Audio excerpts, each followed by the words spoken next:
কাক শ্ৰেষ্ঠ বুলি ভাবে? হিমন্ত বিশ্ব শৰ্মা বিচক্ষণ, কিন্তু কিহত বিচক্ষণ? জনজাতীয় যিজন মুখ্যমন্ত্ৰী আছিলে তেওঁক লেং মাৰিলে, চকীৰ পৰা গুৰিয়াই পেলাই পাছফালৰ পৰা ডেগাৰ মাৰি পেলাই অসমৰ ৰাইজে হিমন্ত বিশ্ব শৰ্মাক দলিয়াব আৰু ব্ৰহ্মপুৰৰ ৰাইজে জিতু গোস্বামীক ডাষ্টবিনত দলিয়াই দিব। সৌৰভ গগৈ তেওঁৰ কাৰণে আটাইতকৈ ডাঙৰ মূৰৰ কামোৰ হৈ পৰিছে। কংগ্ৰেছ দলটোৰ এটা ডাঙৰ উপযোগ আছে যে পৰিয়ালকেন্দ্ৰিক ৰাজনীতি কৰে। অমিত শ্বাহৰ পুতেক, তেওঁ BCCI প্ৰেছিডেণ্ট। কংগ্ৰেছে দুৰ্নীতি কৰা বুলি, ধনৰ বিনিময়ত স্বাক্ষৰি লোৱা বুলি, APCCৰ কেলেংকাৰী, কয়লা চিণ্ডিকেট, প্ৰকাশৰ কেলেংকাৰী, গড়হত্যা, গৈ আছো।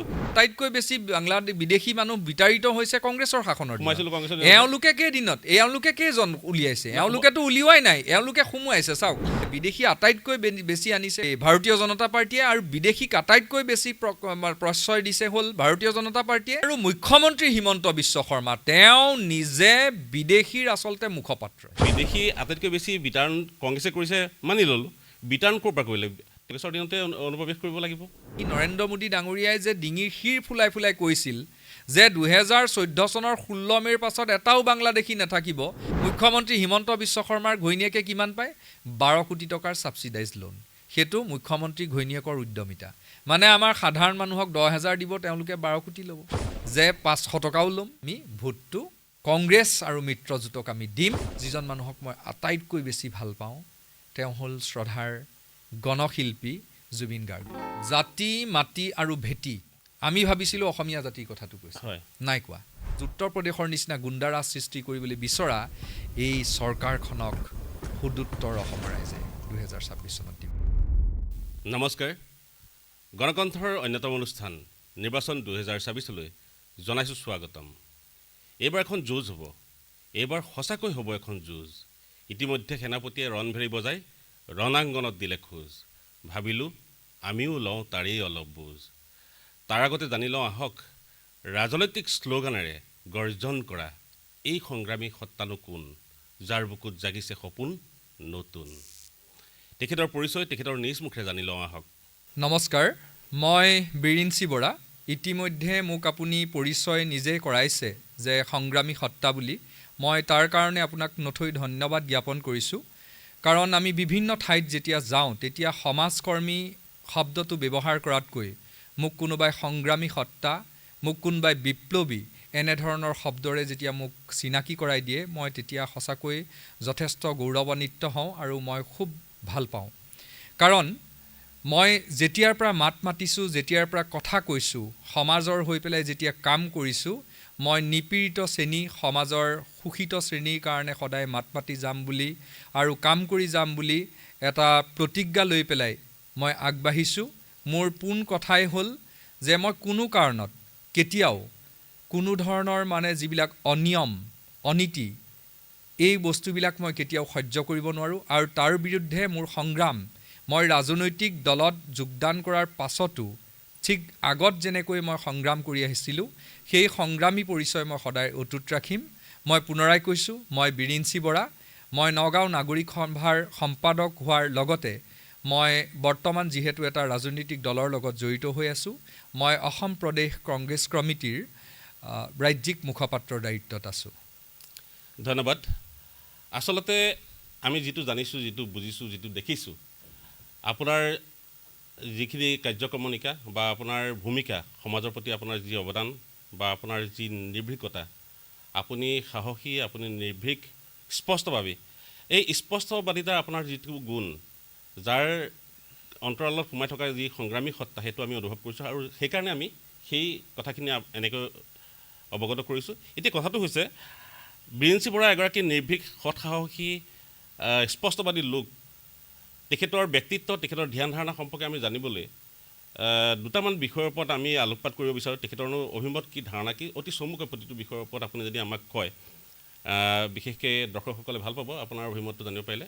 আপোনাৰ পৰা জানিব বিচাৰিম, অসম বুলিলে আপোনাৰ কেনে অনুভৱ হয়? অসম বুলি কোৱাৰ লগে লগে অসম মোৰ স্বাভিমান, অসম মোৰ মাতৃ, মোৰ জন্মদাত্ৰী মাতৃ যেনেকৈ মাতৃ, অসমখনো তেনেকৈ মোৰ মা। অসমখন মোৰ আই। অসমৰ নদী, মাটি, পানী, বায়ু, এই সকলো মোৰ জন্মদাতা, মোৰ পৰিচয়। আৰু এই অসমখন সেইকাৰণে চাওক, ভাৰতবৰ্ষ হ'ল অনৈক্যৰ মাজত ঐক্য। যথেষ্ট বৈচিত্ৰতাৰ মাজতো কিন্তু ভাৰতবৰ্ষত যি একতা আছে সিয়ে গোটেই দেশখনক এখন দেশ হিচাপে বান্ধি ৰাখিছে। তাৰ ভিতৰত উত্তৰ পূৰ্বাঞ্চল, এই ৭ ভনী আৰু ৭ ভনীৰ ভিতৰত অসম অনন্য। যি বৰ অসম এসময়ত চুকাফাই গঢ়ি তুলিছিল, সেই বৰ অসম আজিৰ তাৰিখত তেখেতৰ যি চিন্তা চৰ্চা, সেই চিন্তা চৰ্চাৰে আজি কুপতি, আজি তাৰিখলৈকে অসমৰ যথেষ্ট সংখ্যক, গৰিষ্ঠ সংখ্যক লোকে অসমখন কল্পনা কৰে। আৰু এই অসমখন অকল ভাৰতবৰ্ষৰ ভিতৰতেই নহয়, গোটেই বিশ্বৰ ভিতৰত এটুকুৰা বিশেষ ঠাই হিচাপে জিলিকি উঠিব, এয়া মোৰ আশা। আৰু এয়া আমাৰ সকলোৰে অসমীয়া মানুহৰ পণ হোৱা উচিত বুলি মই ভাবোঁ। লগতে সুধিব বিচাৰিম, অসম মানে অসমীয়া, গতিকে অসমীয়াৰ ওপৰত আপোনাৰ ধাৰণা কি? অসমীয়া কথাটো কোৱাৰ লগে লগে অসমীয়াৰ সংজ্ঞা বিচাৰি বহু সময়ত বহু গুণী জ্ঞানী ব্যক্তিসকল সদায় হাবাথুৰি খোৱা দেখা যায়। মোৰ বোধেৰে এই অসমখনৰ মাটি, পানী, বায়ু, গছ-গছনি, জীৱ-জন্তু, চৰাই-চিৰিকটি, মানুহ, সভ্যতা, এই সকলো বস্তুৰ লগত যিসকল মানুহ জড়িত হৈ আছে, যিসকল মানুহে এই মাটি, পানী, বায়ু, এই সেউজীয়া পথাৰ, এই সেউজীয়া আভৰণ, যি অসমক এক অনন্য চিনাকি দিছে, সেই আভৰণক নিজৰ বুলি নিজে সেই চিনাকি দিবলৈ খোজে, পৰিচয় দিবলৈ খোজে, সেইসকলে অসমীয়া। যদি অসমক নিজৰ বুলি নকয়, যদি অসমখন নিজৰ বুলি নাভাবে, সেইসকল মানুহ অসমত থাকিলেও কিন্তু মোৰ বোধেৰে তেওঁলোক অসমীয়া হ'ব নোৱাৰে। ঠিক আছে, অতি চমুকৈ আপুনি সম্ভৱ হ'লে 2টা শব্দ বা 2টা বাক্যত ক'লেও আমি বেয়া নাপাওঁ। শংকৰদেৱ আপোনাৰ বাবে কি? মহাপুৰুষ শংকৰদেৱ। মহাপুৰুষ শ্ৰীমন্ত শংকৰদেৱ সেই সময়ৰ এজন সমাজ বিজ্ঞানী, তেওঁ সমাজ সংস্কাৰক। সেই সময়ত আজিৰ দিনতো প্ৰাসংগিক হোৱাকৈ বা আজিৰ পৰা 1000 বছৰ পাছতো অসমীয়া জাতিটোক একতাৰ দোলেৰে বান্ধি ৰাখিব পৰাকৈ যি চিন্তা চৰ্চা কৰিছিল, সেই চিন্তা চৰ্চা অসমত এজন অদ্বিতীয় পুৰুষ হিচাপে শ্ৰীমন্ত শংকৰদেৱ গুৰুজনা সদায় অসমত বিদ্যমান হৈ থাকিব। তেখেতৰ আদৰ্শৰে আমি গোটেই জাতিটো আজিয়েই নহয়, অনাগত শ বছৰত আমি আগুৱাই যাব লাগিব। ধন্যবাদ আপোনাৰ নিজা অভিমতৰ বাবে, আপোনাৰ যি ধ্যান ধাৰণা সেইখিনিৰ বাবে ধন্যবাদ জ্ঞাপন কৰিছোঁ। মহাপুৰুষ শংকৰদেৱ বুলি কোৱাৰ লগে লগে আমাৰ মনলৈ ধৰ্ম কথাটো আহে। ধৰ্মৰ ওপৰত আপোনাৰ ব্যক্তিগত মতামত কি? ধৰ্ম বুলি কোৱাৰ লগতে আচলতে মই বৰ বিশেষ ধাৰ্মিক ব্যক্তি নহয়। মই ঈশ্বৰৰ ক্ষেত্ৰত কিছু অজ্ঞেয়বাদী। মই এক বিশেষ শক্তিক বিশ্বাস কৰোঁ। মই ভাবোঁ যে এই যে সম্প্ৰসাৰিত গোটেই বিশ্ব ব্ৰহ্মাণ্ড, এইটো এটা নিৰ্দিষ্ট শক্তিৰ দ্বাৰা পৰিচালিত হৈ আছে। সেই শক্তি অবিনশ্বৰ, আৰু তাক বাদ দি পেলাই এক বিশেষ ধৰ্ম বা মানুহে যি ধৰ্মৰ সৃষ্টি কৰিছে বিভিন্ন, সেই ধৰ্মৰ প্ৰতি মই বিশেষ আকৰ্ষিত নহয় ব্যক্তি হিচাপে। কিন্তু মই যিহেতু সমাজৰ গৰিষ্ঠ সংখ্যক মানুহে একোটা নিৰ্দিষ্ট ধৰ্ম পালন কৰে, সেই প্ৰতিটো ধৰ্মৰ চিন্তা চৰ্চা আনৰ ধৰ্মক কোনো আঘাত নজন্মাকে, কোনো তেওঁলোকৰ যি চিন্তা চৰ্চাত ব্যাঘাত নজন্মোৱাকৈ সেই তেওঁলোকৰ ধৰ্মবিলাক পালন কৰাত যাতে কোনো অসুবিধা নহয়, তেনেকুৱা এখন সমাজৰ মই সদায় কল্পনা কৰোঁ। আপুনি প্ৰতিটো ধৰ্মক সন্মান জনায় মানে? হয়। ঠিক আছে, আমি একেবাৰে গতানুগতিকভাৱে কথাখিনি পাতোঁ, একেবাৰে আলোচনাৰ মাধ্যমেৰে আমি কথাখিনি পাতোঁ। অলপ ৰাজনৈতিক দিশলৈ আহোঁ। হয়। আলফা আৰু উগ্ৰপন্থী, একদম চমুকৈ, আমি দীঘলীয়াকৈ নকৰোঁ, আমাৰ পাতিবলগা ঢেৰ আছে প্ৰসংগ। হয়। আলফা আৰু উগ্ৰপন্থী যিটো আদৰ্শ, মতাদৰ্শ, সেইটোৰ ওপৰত আপোনাৰ ধাৰণা চমুকৈ? আলফা বুলি ক'লে, মই যেতিয়া একেবাৰে সৰু আছিলোঁ তেতিয়া মই 6, 7, 8, 9 এই সময়খিনিত মোৰ এতিয়াও মনত আছে, 1991 চনৰ পৰা 97, 98 চনলৈকে সেই সময়খিনিত কিন্তু আমাৰ অসমত বিশেষকৈ উগ্ৰপন্থী দমনৰ নামত যথেষ্ট ব্যক্তিৰ মৃত্যু হৈছে। যথেষ্ট অসমীয়া ল'ৰা, বিশেষকৈ প্ৰফুল্ল মহন্তৰ চৰকাৰখনৰ 2টা তাৰ মতে আমি দেখিছিলোঁ যথেষ্ট সংখ্যক অসমীয়া ল'ৰা সেইখিনি সময়ত মৃত্যু হৈছিলে। এই যিটো চিন্তা চৰ্চা আছিলে, এই চিন্তা চৰ্চাৰ যি ব্যতিক্ৰমতা, সি তাত গণতান্ত্ৰিক কিমান কথা বতৰা আছে বা কিমান অগণতান্ত্ৰিক কথা বতৰা আছে সেয়া নাজানো, কিন্তু পৃথিৱীত এনেকুৱা বহু উদাহৰণ আছে, বহু দেশত গণভোটৰ দ্বাৰা কিছুমান কথা নিৰ্ণয় কৰা হয়। আৰু আলফাৰ সেই সময়ৰ যিটো চিন্তা, যি বিচ্ছিন্নতাবাদৰ চিন্তা আছিলে, সেই চিন্তাৰ লগত অসমীয়া যথেষ্ট মানুহ, গুণী জ্ঞানী মানুহ, শিক্ষিত মানুহ, বুদ্ধিজীৱীৰ পৰা আদি কৰি পেলাই বিভিন্ন মানুহ সেই সময়ত জড়িত হৈছিলে। আৰু সেই চিন্তাক মই আজিৰ তাৰিখত যিহেতু গণতান্ত্ৰিক দেশ এখনৰ ভিতৰত এক সম্পূৰ্ণৰূপে সাৰ্বভৌম চিন্তাৰ যিটো তেওঁলোকৰ পৰিচয় আছিল, সেই চিন্তাটো আজিৰ তাৰিখত এটা শুদ্ধ পথ বুলি কিন্তু প্ৰমাণিত হোৱা নাই। গতিকে আমি ভাবোঁ যে ইয়াৰ এটা প্ৰকৃত আলোচনাৰ মাধ্যমেৰে সম্পূৰ্ণ সমাধান হওক।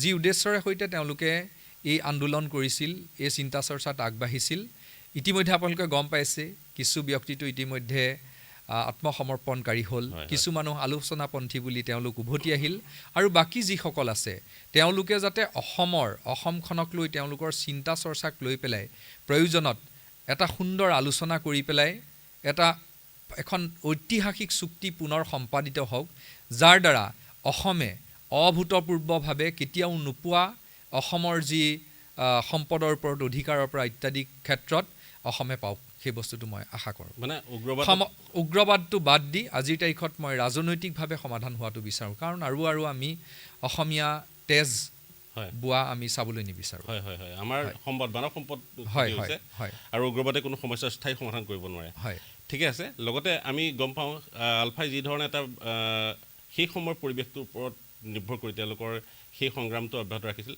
তেনেকৈ আমাৰ ছাত্ৰ সংগঠনসমূহ বিভিন্ন সময়ত তেওঁলোকে সমাজৰ বা ৰাজনৈতিক দৃষ্টিকোণত হোৱা সমস্যাসমূহ নিৰাময়ৰ কাৰণে তেওঁলোকে ওলাই আহিছিল। হয়, ছাত্ৰ সংগঠনসমূহৰ সংগঠনটো আৰু তেওঁলোকৰ যি সামাজিক উত্তৰণ বা শৈক্ষিক দিশত ল'ব লগা ভূমিকা সম্পৰ্কে আপোনাৰ ধাৰণা কি, বিশেষকৈ অসমত? হয়, এতিয়া প্ৰথম কথা হ'ল পঢ়ে ৰোৱে পা নিয়ে নিশ্চিন্তে আন বুলি এটা কথা আছে। কিন্তু এই মানে আপোনাৰ আজিৰ তাৰিখত ধৰক আমি যিকেইটা ছাত্ৰ সংগঠনৰ কথা আপোনাৰ মুখত আহিব বা মোৰ মুখত আহিব, এতিয়া কথা হ'ল ৰাজনৈতিক ক্ষেত্ৰখন, সামাজিক ক্ষেত্ৰখন সিও এক কিন্তু অধ্যয়নৰ বিষয়। গতিকে এটা ছাত্ৰ সংগঠন মানে সেইটো এটা অধ্যয়নৰ আচলতে এক কুচকাও আছে। গতিকে এটা ছাত্ৰ সংগঠন থকাটো কোনো কাৰণত মানে এটা সমালোচনা কৰিবলগীয়া বিষয় নহয়, এইটো খুবেই প্ৰয়োজনীয়। আজিৰ তাৰিখত প্ৰতিখন বিশ্ববিদ্যালয়ত এটা ছাত্ৰ সংগঠন মানে যিটো একতা সভা আছে, সেয়া বহু বছৰৰ আগৰ পৰা আৰম্ভ হৈছিল। আজি শেহতীয়াকৈ আপোনালোকে নিশ্চয়কৈ জানে যে তেজপুৰ বিশ্ববিদ্যালয়তো এখন মানে ছাত্ৰ ফেডাৰেশ্যনৰ কাৰণে তাত এটা আন্দোলন হৈ আছে। তাত যেনেকৈ আপোনাৰ তাৰ যিগৰাকী উপাচাৰ্য তেখেতৰ বিৰুদ্ধে এক ব্যাপক আন্দোলন হৈছিল, আৰু শেষত তেওঁলোকে এটা ছাত্ৰ ইউনিট তাত গঠন কৰাটোৰ কথাও চিন্তা চৰ্চা কৰিছে। কিন্তু এইখিনিতে আমাৰ ক'বলগীয়া এটাই কথা যে ছাত্ৰ সংগঠনবিলাকৰ ভিতৰত আমি যিমানবোৰ ছাত্ৰ সংগঠন দেখিছোঁ, তাৰ ভিতৰত মই একেবাৰে শেহতীয়াকৈ দেখা মই যিসকল ছাত্ৰ সংগঠনৰ পৰা ওলাই অহা নেতা, কাৰণ ৰাজনৈতিক ক্ষেত্ৰখনত তেওঁলোকৰ কিন্তু প্ৰৱেশ পৰৱৰ্তী সময়খিনিত সুস্পষ্ট হয়। তাৰ ভিতৰত কিন্তু মই লুৰিণজ্যোতি গগৈৰ কিন্তু যি পথ চিন্তা চৰ্চা সেয়া মই পাথেয় বুলি ভাবোঁ। গতিকে অসমত যদি ছাত্ৰ সংগঠনৰ পৰা ৰাজনৈতিক ক্ষেত্ৰখনলৈকে আহিব পৰাকৈ যদি এটা এই চিন্তা চৰ্চা অব্যাহত থাকিব লাগে, বা ছাত্ৰ সংগঠনসমূহে তেনেকৈ জাতিটোৰ কাৰণে নিৰ্ভীকভাৱে সুস্পষ্টভাৱে এটা নীতি লৈ আৰু কোনো কাৰণত আপোচ নকৰাকৈ যদি আগবাঢ়িব লাগে, তেতিয়াহ'লে কিন্তু লুৰিণজ্যোতি গগৈৰ যি চিন্তা চৰ্চা আজিৰ তাৰিখত, মই এতিয়াৰ কথা কৈছোঁ দেই, সেই চিন্তাৰে সৈতে আগবাঢ়িব পৰাকৈ প্ৰতিটো ছাত্ৰ সংগঠনৰ নেতাই যে মোৰ দেশৰ লগত, মোৰ মাতৃৰ লগত, মোৰ অসমীয়া জাতিটোৰ লগত, মোৰ অসমীয়া সমাজখনৰ লগত, মোৰ সম্পদৰ ওপৰত থকা অধিকাৰৰ ওপৰত মই কেতিয়াও কোনো কাৰণত আপোচ নকৰোঁ, তেনেকুৱা এটা মনোভাৱ লৈ পেলাই আগবঢ়াটো মই ভাল বুলি ভাবোঁ। হয়, বিশ্ব ইতিহাসে কয় যে বিশেষভাৱে ছাত্ৰ সংগঠনসমূহে বা ছাত্ৰ নেতাসকলে বা ছাত্ৰ ছাত্ৰীৰ যি সমাজ, সেই সমাজ ব্যৱস্থাটোৱে ইতিহাস পৰিৱৰ্তন কৰিছে, সমাজ পৰিৱৰ্তন কৰিছে, সংস্কৃতিৰ পৰিৱৰ্তন সাধন কৰিছে। বিপ্লৱৰ সূচনা কৰি তেওঁলোকে ৰাজনৈতিক বাতাবৰণো সলাই পেলাইছে। ইতিহাসে কয়, তেনেধৰণে বহু উদাহৰণ আছে। কিন্তু বৰ্তমান সময়ত আমাৰ অসমত বিশেষভাৱে ছাত্ৰ সংগঠনৰ নেতাসমূহক বিশেষভাৱে ৰাজনৈতিক দলসমূহে হাইজেক কৰে নেকি, সেই কথাটো আচলতে মনলৈ আহে। ৰাজনৈতিক নেতাসকলে যিসকল বিচক্ষণ ছাত্ৰ নেতা যাৰ বাকপটুতা আছে, যিয়ে কথা ক'ব জানে, যাৰ বৈপ্লৱিক এটা চিন্তা চেতনা আছে, তেওঁলোকক হাইজেক কৰিবলৈ উঠি পৰি লাগে, আৰু এইটো অসমত হোৱা দেখা গৈছে। আপুনি কি ভাবে? আজিৰ ছাত্ৰ কাইলৈ নাগৰিক, হয়। গতিকে নাগৰিকসকলকতো ৰাজনৈতিকভাৱে তেওঁলোক সচেতন হোৱাটো খুবেই প্ৰয়োজন। হয়। গতিকে ছাত্ৰ পৰৱৰ্তী পৰ্যায়ত ছাত্ৰ অৱস্থাটোৰ যি ৰাজনীতি হয়, ছাত্ৰ ৰাজনীতি, তাৰ পৰা গৈ পেলাই দেশৰ যি বা ৰাজ্যখনৰ যি প্ৰত্যক্ষ ৰাজনীতি, যিটোৱে এটা ৰাজনৈতিকভাৱে ক্ষমতা হস্তগত কৰাৰ চিন্তা চৰ্চা, তাত তেওঁলোক সংযুক্ত হোৱাটো মই কোনো কাৰণত বেয়া বুলি নাভাবোঁ। সেইটো ভাল কথা। আপুনি ইতিহাসো যদি চায়, তেতিয়াহ'লে বিশেষকৈ অসম আন্দোলন যি হৈছিল, সেই ছাত্ৰ আন্দোলনৰ পৰা আৰম্ভ হৈছিল। তেওঁলোকে গৈ পেলাই শেষত অসম চুক্তি তেনেকুৱা এখন ঐতিহাসিক চুক্তি সম্পাদিত কৰিছিল, যিখন চুক্তিক আজিৰ তাৰিখত আমি সন্মান কৰোঁ, আমি কংগ্ৰেছ দল হিচাপে সন্মান কৰোঁ, মই নাগৰিক সমাজৰ সৈতে জড়িত ব্যক্তি হিচাপে সন্মান কৰোঁ, আৰু তাৰোপৰি এজন প্ৰকৃত শুদ্ধ আৰু স্বাভিমানী অসমীয়া হিচাপে কিন্তু মই অসম চুক্তিখন সন্মান কৰোঁ, আৰু এই চুক্তিখনৰ প্ৰতিটো যি দফা, সেই দফা মই আখৰে আখৰে পালন হোৱাটো মই সেয়াই বিচাৰোঁ।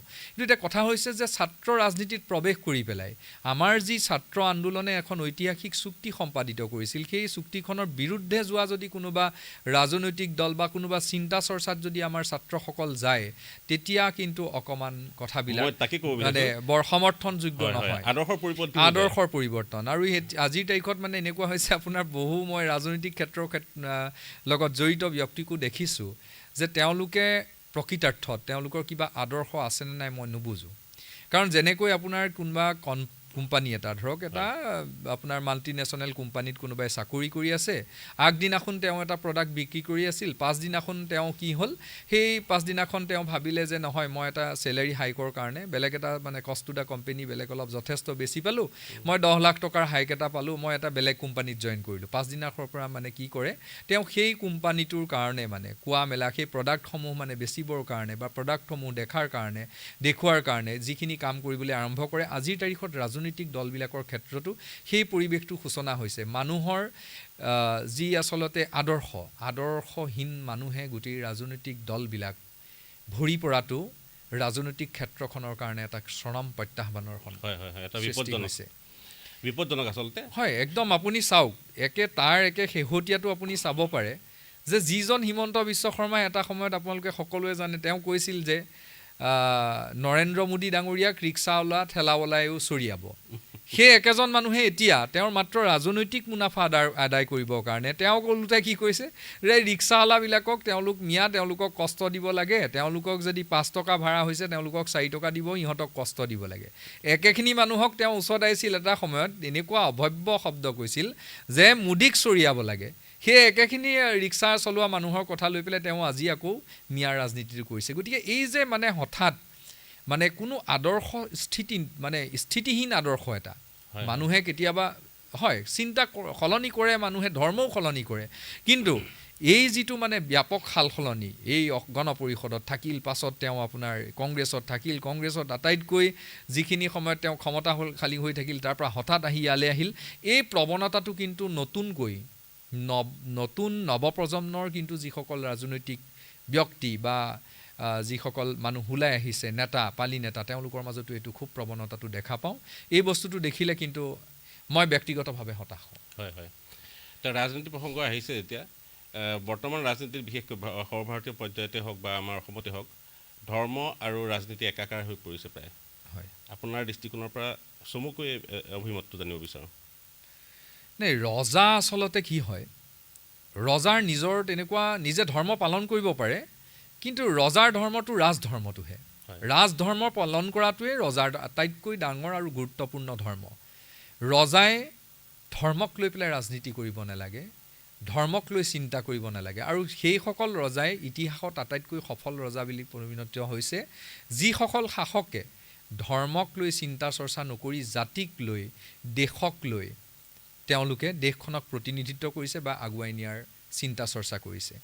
আপোনাৰ সেইখন সময়তে চাওকচোন, আপোনাৰ চাওলুং চুকাফা, তেওঁ পাটকাই পৰ্বতেৰে নামি আহি, সেই সোণৰ জখলাৰে নামি অহা বুলি কোৱা হয়, আহি পেলাই তেওঁলোকে এই ভূমিত আহি পেলাই এই ভূমিৰ যি নীতি নিয়ম সেইবিলাক আঁকোৱালি লৈ পেলাই ইয়াত বৈবাহিক সূত্ৰেও বিভিন্ন সা সম্পৰ্ক হ'ল আৰু তাৰ পাছত ইয়াৰ ৰীতি নীতি লৈ পেলাই তেওঁলোকে কিমান শ বছৰ তেওঁলোকে ৰাজত্ব কৰিলে অথচ কিন্তু তেওঁলোকে বৰ অসমৰ ভেটি গঢ়ি থৈ গ'ল যি ভেটিত আজি বাৰম্বাৰ হাতুৰিৰ কোব মাৰি পেলাইও এই যি মোদীয়ে পঠিয়াইছে ৰামসিংহ তেওঁলোকে ভাঙিব পাৰিছে নেকি পাৰিব নেকি অসমততো নোৱাৰে অসমখনতো কেতিয়াও আমি ইউ পিৰ নিচিনা নহয় আপোনাক মোক ক'লেও আপোনাক মোক কিবা বহু উপঢৌকন দিলেও বহু টোপ দিলেও আমি সেই অসমখন কল্পনা কৰিম নেকি গতিকে এইটো এটা খুব ডাঙৰ কথা গতিকে আচলতে ধৰ্মক লৈ ৰাজনীতি কথা কৰাটো তেওঁলোকৰ আচলতে নিজৰ ধৰ্মীয় চিন্তা চৰ্চা একেবাৰে শূন্য ধৰ্মৰ বেপাৰী আচলতে তেওঁলোক ধৰ্মৰ বেপাৰীয়েহে ধৰ্মক লৈ ৰাজনীতি কৰে তেওঁলোকৰ আচলতে নিজেও ধৰ্মত বিশ্বাসীয়ে নহয় মই সেইটোহে ভাবোঁ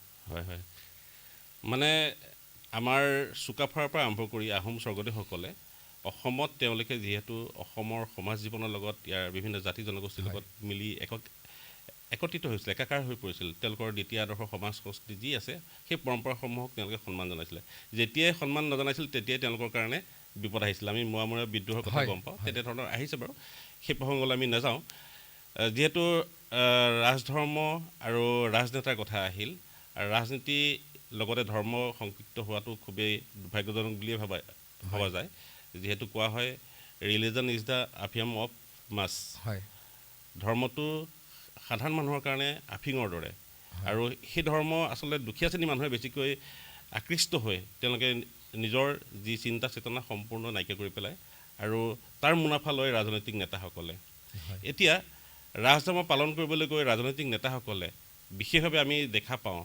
অসমত বহুকেইজন মুখ্যমন্ত্ৰী হৈ গৈছে তাৰ ভিতৰত যদি আমি নাম লওঁ তৰুণ গগৈ প্ৰফুল্ল কুমাৰ মহন্ত সৰ্বানন্দ সোণোৱাল আৰু ডক্টৰ হিমন্ত বিশ্ব শৰ্মা এই চাৰিজনৰ ভিতৰত আপুনি কোনগৰাকীক সফল বুলি ভাবে কাক শ্ৰেষ্ঠ বুলি ভাবে ব্যক্তিগত অভিমত মুখ্যমন্ত্ৰী হিচাপে হয় অসমত আপোনালোকে আমাতকৈ বেছি অভিজ্ঞ এই ক্ষেত্ৰত আপোনালোকে জানিব যে 2001 চনৰ আগত অসমত যিটো পৰিৱেশ আছিলে শান্তি শৃংখলা নাছিলে মোৰ পিতাই নিজে এজন স্কুলৰ শিক্ষক আছিলে 6 মাহ 7 মাহ 8 মাহ তেওঁ দৰমহা পোৱা নাছিলে মোৰ কাপোৰ কানি বিহুত মোৰ মোমাই ঘৰৰ পৰা আহিছিলে দেউতাই দৰমহা নাপায় সেই দৰমহা নোপোৱা পৰিৱেশ এই যে ৰাস্তাৰে খোজকাঢ়ি গ'লে এটা সংশয় এটা ভয় আছিল মানুহৰ মাজত কোনোবাই ৰাস্তাত গুলিয়াই দিব নেকি ক'ৰবাত বোমা এটা বিস্ফোৰিত হ'ব নেকি এই পৰিৱেশৰ পৰা সামগ্ৰিকভাৱে এখন সুশৃংখলিত আৰু এখন শান্তিৰ অসম গঢ়ি 15 বছৰ একেৰাহে একে লেঠাৰিয়ে যি শাসনৰ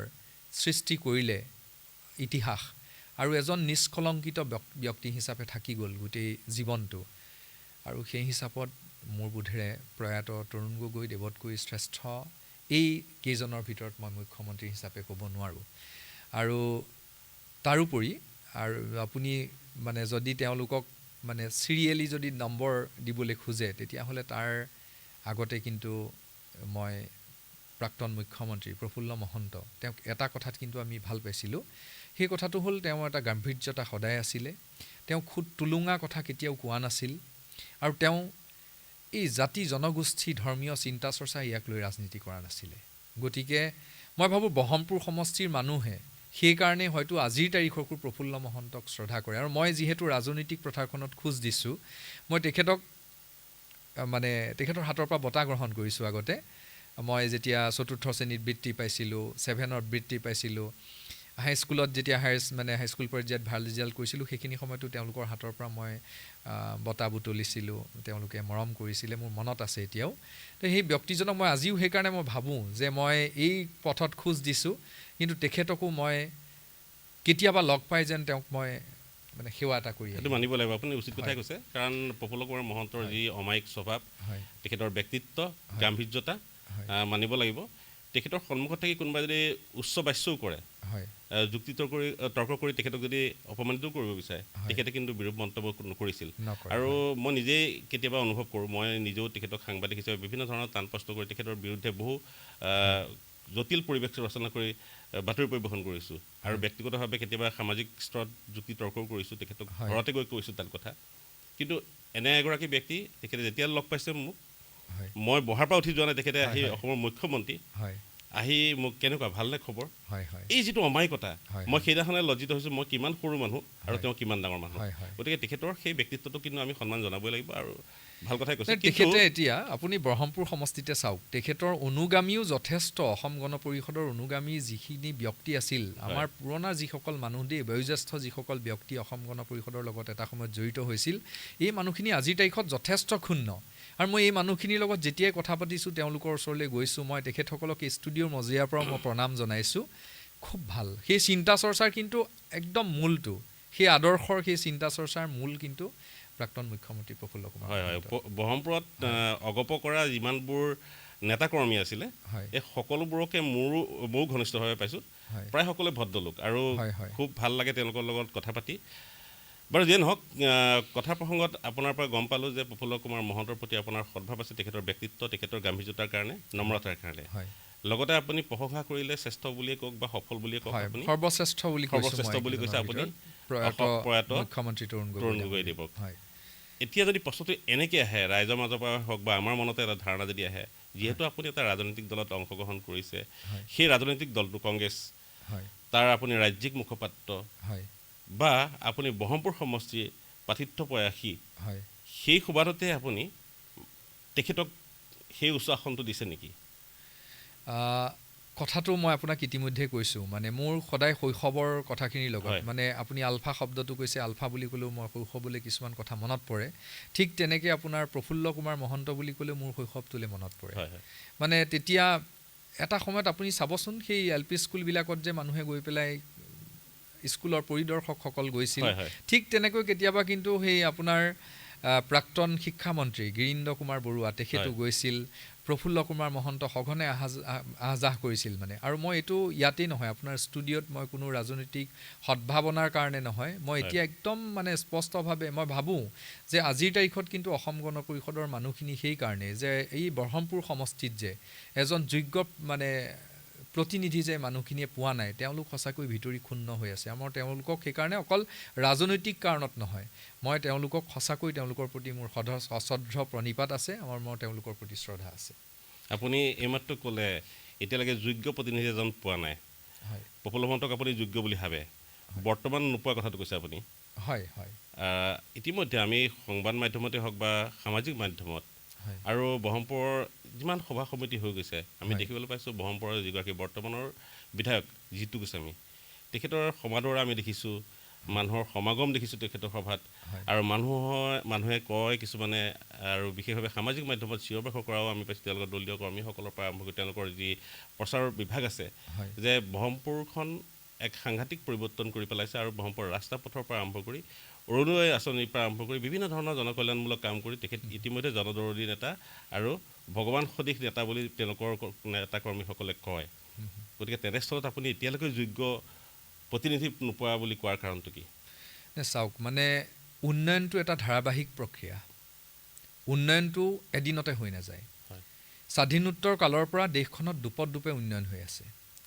আজি স্বাধীনোত্তৰ কালৰে পৰা কংগ্ৰেছেই শাসনত আছে বা আন্দোলনে আছে, ক্ৰমান্বয়ে কিন্তু ইটোৰ পাছত সিটো উন্নয়নৰ কামবিলাক, আঁচনিবিলাক চলি গৈছে।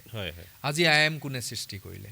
Indian institute of management, Indian institute of technology, য'ৰ পৰা আমাৰ টেকন'লজিকেলি এডভান্স যিসকল ইঞ্জিনিয়াৰ তেওঁলোক ওলাইছে, তেওঁলোকে বহি ৰাষ্ট্ৰত চাকৰি কৰিছে। দেশৰ যিবিলাক সামগ্ৰিকভাৱে টেকন'লজিকেল ডেভেলপমেণ্ট, তাত তেওঁলোকৰ আপোনাৰ অৱদান আছে। ঠিক তেনেকৈ সমষ্টিটো ক্ৰমাগতভাৱে হৈ আছে। মই আজিৰ তাৰিখত বিধায়ক জিতু গোস্বামী ডাঙৰীয়াই একেবাৰে শূন্য কাম কৰিছে বা নাই কৰা সেই কথাটো ক'লে ভুল হ'ব। ইয়াতো হৈছে কাম কাজ, আপুনি যিহেতু কৈছে ৰাস্তা পদূলি দুই এঠাইত হৈছে, আৰু হয়তো ক'ৰবাত যিমান ভাল হ'ব লাগিছিল সেইটো নহৈ পেলাই আপোনালোকে নিজেও জানে যে 2 বছৰ নহওঁতে ৰাস্তাৰ বাকলি উঠি গৈছে, সেইবিলাকো দেখিছোঁ। কিন্তু মানে আপুনি তুলনা যদি কৰে যে আমাৰ সমষ্টিটোত উন্নয়ন কিমান হৈছে আৰু বিধায়কগৰাকীৰ উন্নয়ন কিমান হৈছে, আপুনি যদি তুলনা কৰে যে আমাৰ সমষ্টিৰ আপুনি একেবাৰে সৰু এটা উদাহৰণ চাওক, আমাৰ বিশেষকৈ অতি জৰুৰী, অতি প্ৰয়োজনীয় কথা হ'ল আমাৰ স্কুল, চৰকাৰী যিবিলাক বিদ্যালয়, সেই বিদ্যালয়বিলাকৰ অৱস্থা। আদৰ্শ স্কুলো ক'ৰবাত বনাইছে, কিন্তু আমাৰ পুৰণি যিবিলাক স্কুল আছে, সেই স্কুলবিলাকত আজিৰ তাৰিখত ছাত্ৰ ছাত্ৰী নোহোৱা হৈ গৈছে। য'ত ছাত্ৰ ছাত্ৰী আছে তাত শিক্ষক নাই, য'ত ছাত্ৰ ছাত্ৰী আছে শিক্ষক দুজন আছে, তাত আপোনাৰ এজাক বৰষুণত ওপৰৰ পৰা পানী পৰিছে। এখন স্কুলত 4-5টা শ্ৰেণী একেলগে বহিছে, বহি পেলাই কোনোবা আপোনাৰ শিক্ষক এজন আছে বা দুজন, একেটা হলৰ ভিতৰত এজনে কৈছে তই অংক কৰ, এজনক কৈছে মৌখিক সুধিছে, ইজনক কৈছে আপোনাৰ ধৰক ইংৰাজী পঢ়াইছে, ABCD পঢ়। এই পৰিৱেশ যিটো হৈছে, এই পৰিৱেশটো যদি শৈক্ষিক অৱস্থাটো এইটো হয়, মানে স্বাস্থ্য খণ্ডৰ কথাটো আপুনি বাগানীয়া যিবিলাক চাহ বাগানীয়া অধ্যুষিত অঞ্চল, তাততো আপোনাৰ এটা সময়ত যথেষ্ট ভাল মানে যিটো হেৰি আছিলে স্বাস্থ্য খণ্ডৰ যি ছবিখন, সেই ছবিখন এতিয়া একেবাৰে পৰাই লগা ছবি। আমাৰ উন্নয়নৰ নামত আপোনাৰ যথেষ্ট আপোনাৰ হস্পিটেলৰ ঘৰ ইনফ্ৰাষ্ট্ৰাকচাৰ যিটো সেইটো হৈছে, কিন্তু তাত আপুনি গ'লে চিকিৎসক নাই, তাত গ'লে ঔষধ পাবলৈ নাই। মোৰ দেউতাক কুন্দুবৰলৈ কামুৰিছে, মই তাৎক্ষণিকভাৱে নি পেলাই মই ব্ৰহ্মপুৰ সমষ্টিটো বাদেই দিলোঁ। আপোনাৰ সামগ্ৰিকভাৱে আমাৰ জিলাখনৰ কাৰণে যিটো পৰিচয় যে নগাঁও মেডিকেল কলেজ, তাত নিলোঁ, তাত কৈছে যে আপুনি হেৰি এটা মানে ইনজেকশ্যন এটা লৈ আনক, চিৰিঞ্জ এটা লৈ আনক। মই দৌৰিছোঁ, বোলো চিৰিঞ্জটো নাই আপোনালোকৰ ইয়াত, কৈছে নাই আপুনি বাহিৰৰ পৰা আনিব লাগিব চিৰিঞ্জটো। মানে যদি দেউতাক এনেকুৱা এটা ঔষধ দিলেহেঁতেন, ধৰক সেইখিনি সময়ত সেইটো দেউতাৰ কাৰণে আটাইতকৈ প্ৰয়োজনীয় লাইফ ছেভিং ড্ৰাগছ আছিল, তেতিয়া মই দৌৰি অহালৈকে মোৰ দেউতাৰ মৃত্যু হ'লহেঁতেন। এখন যদি মেডিকেল কলেজত এটা চিৰিঞ্জ নাথাকে, তেতিয়াহ'লে আপুনি আমাৰ সমষ্টিটোৰ বিষয়ে ভিতৰি আপোনালোকে যদি চায়, তেতিয়াহ'লে তাত একদম অৱস্থা নাই। বিশেষকৈ আপুনি যিবিলাক আমাৰ জনজাতীয় অধ্যুষিত ঠাই আৰু মুছলমান অধ্যুষিত ঠাই, ইয়াত আমাৰ স্কুলবিলাকৰ প্ৰতি গুৰুত্ব শূন্য। আৰু এটা সময়ত আপুনি চাওক, আপুনি যেতিয়া পঢ়িছিল, মই যেতিয়া পঢ়া শুনা কৰিছিলোঁ, আমি পঢ়া শুনা কৰা সময়খিনিত আমাৰ মই নিজে পঢ়া মহাবিদ্যালয়খনৰ যিগৰাকী অধ্যক্ষ আছিলে, তেখেতৰ সন্তানেও মই পঢ়া কলেজখনতে পঢ়িছিলে।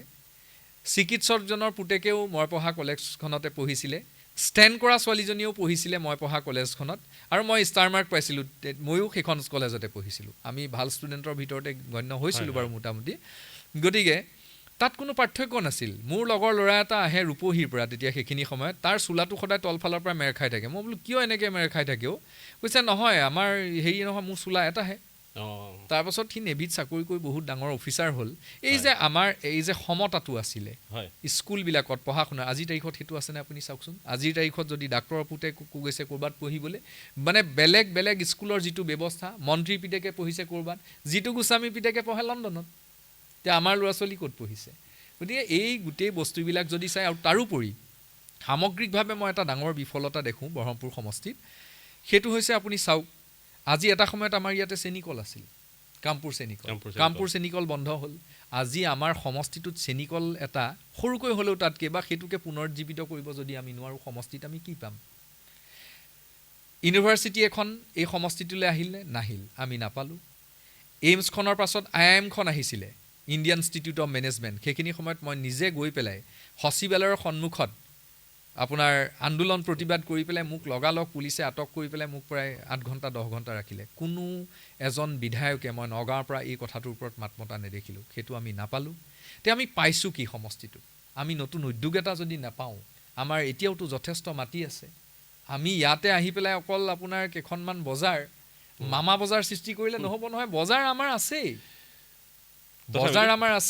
বজাৰ আছে। হয়, লগতে আপুনি স্বাস্থ্যৰ কথা ক'লে, যিহেতু সেইখিনি প্ৰসংগ কৰা নিলওঁ এবাৰ।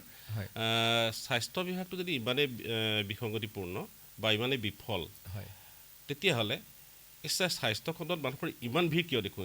এই যে ৰোগীসমূহে যে বিশেষভাৱে চৰকাৰী খণ্ডৰ যি স্বাস্থ্য বিভাগ আছে, অসামৰিক চিকিৎসালয় আছে, এইসমূহত ইমান ভিৰ দেখোঁ, তাৰ কাৰণটো কি? নহয়, মানুহটো চিকিৎসালয়লৈ যায়, মানুহ যাব, নাথাকিলে নহয় চিকিৎসক আপুনি মেডিকেল কলেজত পাব।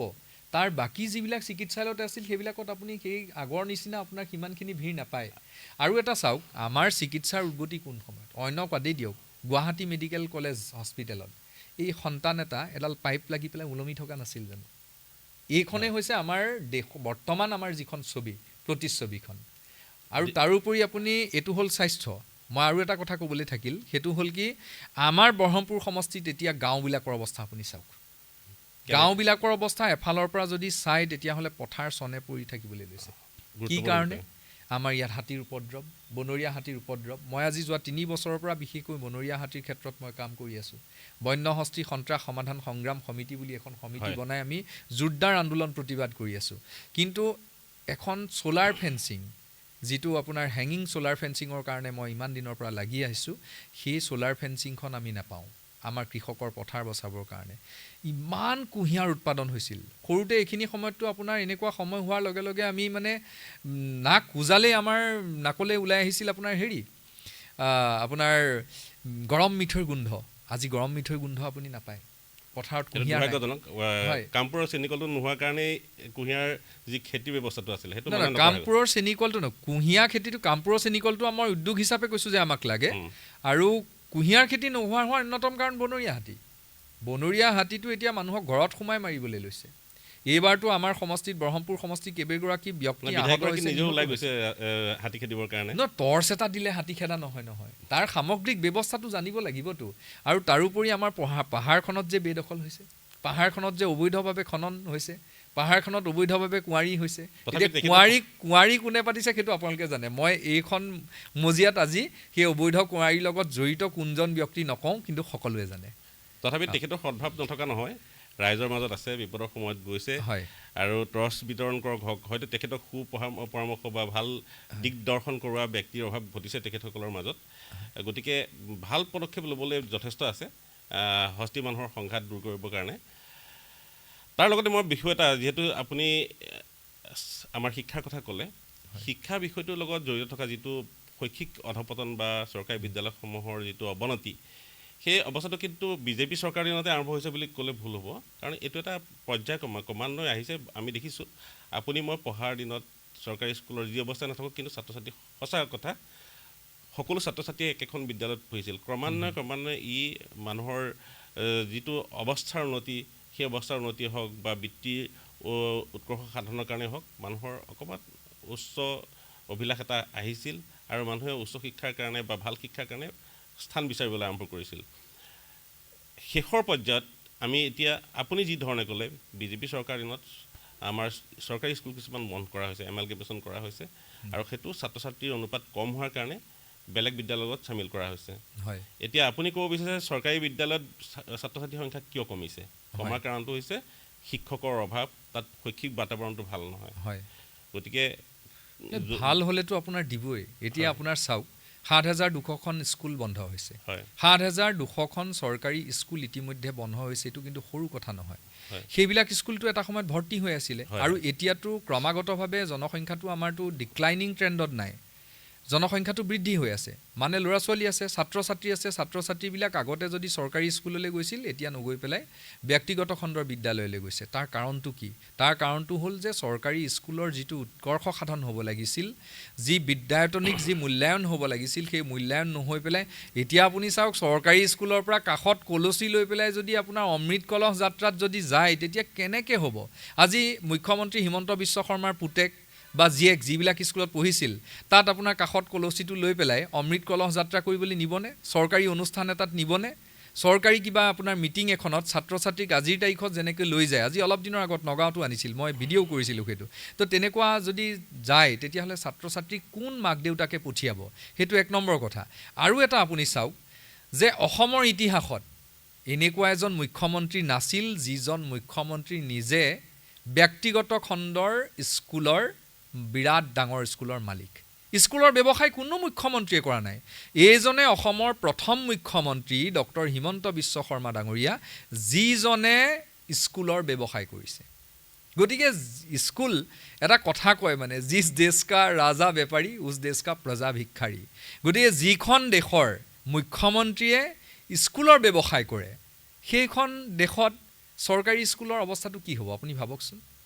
ধৰি ল'লোঁ মুখ্যমন্ত্ৰী হিমন্ত বিশ্ব শৰ্মাৰ কাৰণে শৈক্ষিক বাতাবৰণটো অৱনমিত হৈছে যিহেতু তেখেতে ব্যক্তিগত খণ্ডৰ নিজৰ উচ্চমানৰ বিদ্যালয় খুলিছে বা তাত মনোনিৱেশ কৰিছে। চৰকাৰী বিদ্যালয়সমূহত তেখেতে গুৰুত্ব কমাই দিছে বুলি আপুনি ভাবিছে বা আপুনি অভিযোগ এটা আনিছে। তে আমাৰ অসমৰ যি আপুনি অলপ আগতে কৈছিলে খেতি পথাৰসমূহ এতিয়া চন পৰি আছে বুলি আপুনি ক'লে খেতি পথাৰসমূহত খেতি নকৰা হ'ল কেৱল হস্তি মানুহৰ সংঘাতৰ কাৰণে এই খেতি পথাৰবোৰত খেতি নকৰা হৈছেনে মানুহে? নাই এইটো বিশেষকৈ আপুনি ব্ৰহ্মপুৰ সমষ্টি ৰহা সমষ্টি আমাৰ নগাঁৱৰ এটা সময়ত যমুনামুখৰ কিছু অঞ্চল আছিলে যিবিলাক এতিয়া আমাৰ ইয়াতে সোমাল ব্ৰহ্মপুৰ সমষ্টিত সদৰ সমষ্টিও কিছু অংশ আছে। ব্যাপক সমস্যা বনৰীয়া হাতীৰ অলপ সমস্যা নহয়। বনৰীয়া হাতীয়ে ৰাতিপুৱা খোজকাঢ়িবলৈ যাওঁতে মানুহক মাৰিছে। পথাৰত আপুনি 10 বিঘা মাটিত ধান কৰিলে তাৰ ভিতৰত যদি আপুনি এবিঘা মাটিৰো ধান যদি আপুনি চপাব নোৱাৰে, বনৰীয়া হাতীয়ে যদি নষ্ট কৰি দিয়ে, মানুহে কি উৎসাহেৰে সৈতে খেতি কৰিব। গতিকে মানুহে ইয়াত নকৰি পেলাই তাতকৈ বাহিৰত আপোনাক অন্য ঠাইলৈ গৈছে। আজি কেৰেলাত গৈছে, কেৰেলাত গৈ পেলাই কি কৰিছে, আমাৰ এই ল'ৰাবিলাকে ইয়াৰ পৰা গৈ পেলাই দিনৰ দিনটো তাত কুঁহিয়া কাটে, তাত অন্যত গৈ পেলাই ছিকিউৰিটি গাৰ্ড গৈ পেলাই থিয় হৈ থাকে। কিয় যায়? এই গাঁওবিলাক যে নোহোৱা হৈ গৈছে, গাঁওবিলাক যে ডেকা ল'ৰা নোহোৱা হৈছে, চন পৰি গৈছে, এইটো অসমৰ সামগ্ৰিকভাৱে গোটেই অৰ্থনৈতিক ব্যৱস্থাটোৰ কাৰণে এটা প্ৰত্যাহ্বান। আৰু এই যিবিলাক প্ৰাথমিক প্ৰয়োজন, এই প্ৰয়োজনবিলাক পূৰণ নকৰি পেলাই চৰকাৰখন সম্পূৰ্ণৰূপে ব্যস্ত হৈছে উপৰুৱাকৈ কেনেকৈ আচলতে এই মহিলাসকলক টোপ দি পেলাই কেনেকৈ ব্যস্ত কৰি ৰাখিব পাৰি, এটা গছ পুলি ৰুৱাই পেলাই 10,000 টকাৰ নামত কেনেকৈ ইখন মিটিঙৰ পাছত সিখন মিটিঙত ঘূৰি ফুৰে, সেইবিলাক দেখিলে বেয়া লাগে। চাওকচোন, আমাৰ মানুহে 10,000 টকাৰ কাৰণে ইখনৰ পৰা সিখন মিটিঙলৈ দৌৰিবলগীয়া হৈছে। জয়ন্ত মল্ল বৰুৱাৰ ঘৈণীয়েকে আকৌ 1,71,000 নে কিমান 1,71,00,000 টকাৰ লোন পাইছে, তাতে তেওঁ 50 লাখ টকাৰ ছাবচিডি পাইছে। মন্ত্ৰীৰ ঘৈণীয়েকে 50 লাখ টকাৰ ছাবচিডি পায়, আৰু আমাৰ মহিলাসকলে 10,000 টকাৰ কাৰণে 1,250 টকাৰ কাৰণে আপোনাৰ ইখনৰ পাছত সিখন মিটিঙলৈ দৌৰি ফুৰিব লাগে। আৰু তেওঁলোকে পায় কি? আপুনি 1,250 টকাটো যদি আপুনি দৈনিক ভিত্তিক হিচাপ কৰি চাওকচোন, দিনত কিমানকৈ পৰি আছে। 30 দিন বুলি যদি ধৰোঁ, 1,200 টকা হ'লে 40 টকা। এতিয়া 40 টকাৰ কাৰণে মানুহখিনিক তেওঁলোকে টোপ দি দৌৰাই ফুৰে নাইনে? কিন্তু মানুহখিনিয়ে ভাবিছে যে বিজেপি চৰকাৰে আমাৰ সমস্যাসমূহ বুজিছে, আমাৰ অভাৱসমূহ দূৰকৰণ কৰিছে, আমাৰ প্ৰয়োজনসমূহ তেওঁলোকে পূৰণ কৰিছে। সেইকাৰণে মানুহে হয়তো খেতি পথাৰলৈও নোযোৱা হ'ল, যাৰ কাৰণে এতিয়া মানুহখিনিয়ে আঁচনি যিহেতু পায়েই থাকে, মেলে মেটিকে যাবলৈ আগ্ৰহীও হয়। গতিকে চৰকাৰখনে যি জনমুখী আঁচনিসমূহ লৈছে, এতিয়া আপোনাৰ 1,250 টকাত এখন ঘৰ চলিব পাৰিব জানো? মানুহে এতিয়া আপুনি চাওক, নাই মানুহ সুখী নহয়, মানুহ উপায় নাই নহয়, এনেকুৱা অৰ্থনৈতিক ব্যৱস্থা বেয়া। এটা সময়ত অসমীয়া মানুহক কোনোবাই চৰকাৰী ধৰ এটা দিম বুলি কোনোবা এজনে মেম্বাৰ এজনে ঘূৰাই লৈ ফুৰিব পাৰিছিল মিটিঙে মিটিঙে, মানুহে বৃদ্ধাংগুষ্ঠ দেখুৱাই দিলেহেঁতেন। এই আপোনাৰ এতিয়া মই মিঠৈ মানে গুড়ৰ কথা ক'লোঁ, যথেষ্ট গুড়ৰ উৎপাদন হৈছিল। এটা গুড়ৰ টিং আজিৰ তাৰিখত 1,600 টকা, গম পাইছেনে? 1,600 টকা হ'লে আপুনি যদি 50টা গুড়ৰ টিং পায়, তেতিয়াহ'লে 80,000 টকা। তে 80,000 টকা যিজন মানুহে পাব, 50টা মাত্ৰ গুড়ৰ টিং পালে, সেই মানুহজনে 1,30,000 টকীয়া চৰকাৰী ঘৰটো তেওঁ বৃদ্ধাংগুষ্ঠ দেখুৱাই দিব, তেওঁতো তাত মানে কোনো হেৰি নকৰিবতো। গতিকে কথাটো হ'ল, মানুহখিনিক উৎপাদনমুখী নকৰি অকল দিয়ক, মানুহক পইচা এইকাৰণেই দিয়ক যে আম্বানী আদানীক ইমান কোটি কোটি টকা দিছে, এতিয়া এটকা এবিঘাত মাটি এটকাকৈ দিছে। এবিঘা মাটি এটকা দৰত তেওঁলোকে হেজাৰ হেজাৰ বিঘা মাটি বহিৰাগত বনিয়াসকলক দিবলৈ খুজিছে। গতিকে তাত আমাৰ অসমৰ থলুৱা মানুহবিলাকে পইচা পাইছে, কিবা এটা ষ্টাইপেণ্ড পাইছে, মান্থলি কিবা এটা পইচা পাইছে, তাত আমি ক'বলগীয়া নাই।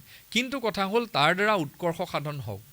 স্থায়ী সমাধান কি হৈছে? স্থায়ী সমাধান মানে পথাৰখন শূন্য, সেইটোতো স্থায়ী সমাধান নহয়। আজি একোখন ঘৰ ভাঙি গৈছে। হিতাধিকাৰী ব্যৱস্থাটোৱে নিষ্কৰ্মা কৰিছে নেকি মানুহখিনিক? হিতাধিকাৰী ব্যৱস্থাটোৱে মানে যিকেইটা পইচা দিয়ে সেইকেইটাটোৱেতো মানুহক মানে চলিব পৰা বুলি ক'ব পৰা নাযায়। আৰু ফুড ছিকিউৰিটি এক্ট যিখন আপোনাৰ তেতিয়া কংগ্ৰেছৰ দিনতে আৰম্ভ হৈছিলে, সেইটো প্ৰয়োজন আছিলে। মানুহৰ বিনামূলীয়া চাউল তেতিয়া 3 টকাত আছিলে, এইটোতো আৰু নতুনকৈ আৰম্ভণি কৰা আঁচনি নহয়। 3 টকা আৰু 3 টকা কমাই দিয়াৰ মাজত পাৰ্থক্য কিমান?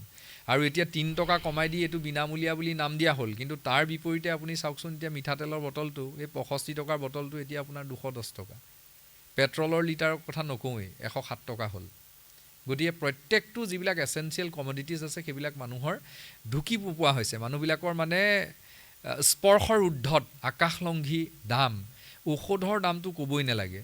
আৰু শিক্ষাটো শেষ, শিক্ষা সমস্ত বেপাৰ হৈ গ'ল। এতিয়া আপোনাৰ এই বজাৰত তামোলৰ বেপাৰ কৰা মানুহ, একেবাৰে সৰু বেপাৰীৰ কথা কৈছোঁ, ডাঙৰ ডাঙৰ আছে দেই, আমাৰ চিকনিৰ কিছুমান ব্যৱসায়ী আছে, আমাৰ অসমৰে মানুহ, থলুৱা অসমীয়া মানুহ জড়িত হৈ আছে।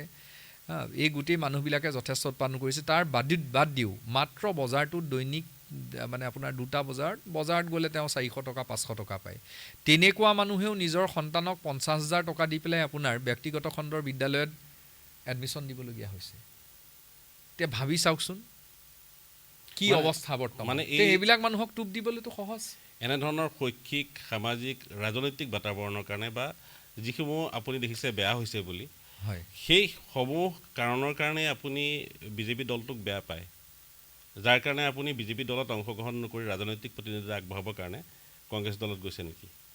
নে ভাৰতীয় জনতা পাৰ্টি গোটেই সম্পূৰ্ণৰূপে এটা মানে একদম সম্পূৰ্ণ পুঁজিবাদী দল এটা হয় আৰু একদম স্বৈৰাচাৰী দল এটা, সম্পূৰ্ণ স্বেচ্ছাচাৰিতাৰ ওপৰত বিশ্বাসী দল এটা, সম্পূৰ্ণ হিটলাৰিজিমৰ ওপৰত বিশ্বাসী দল এটা, আৰু এওঁলোকৰ গোটেই পন্থাটোৱে তেনেকুৱা।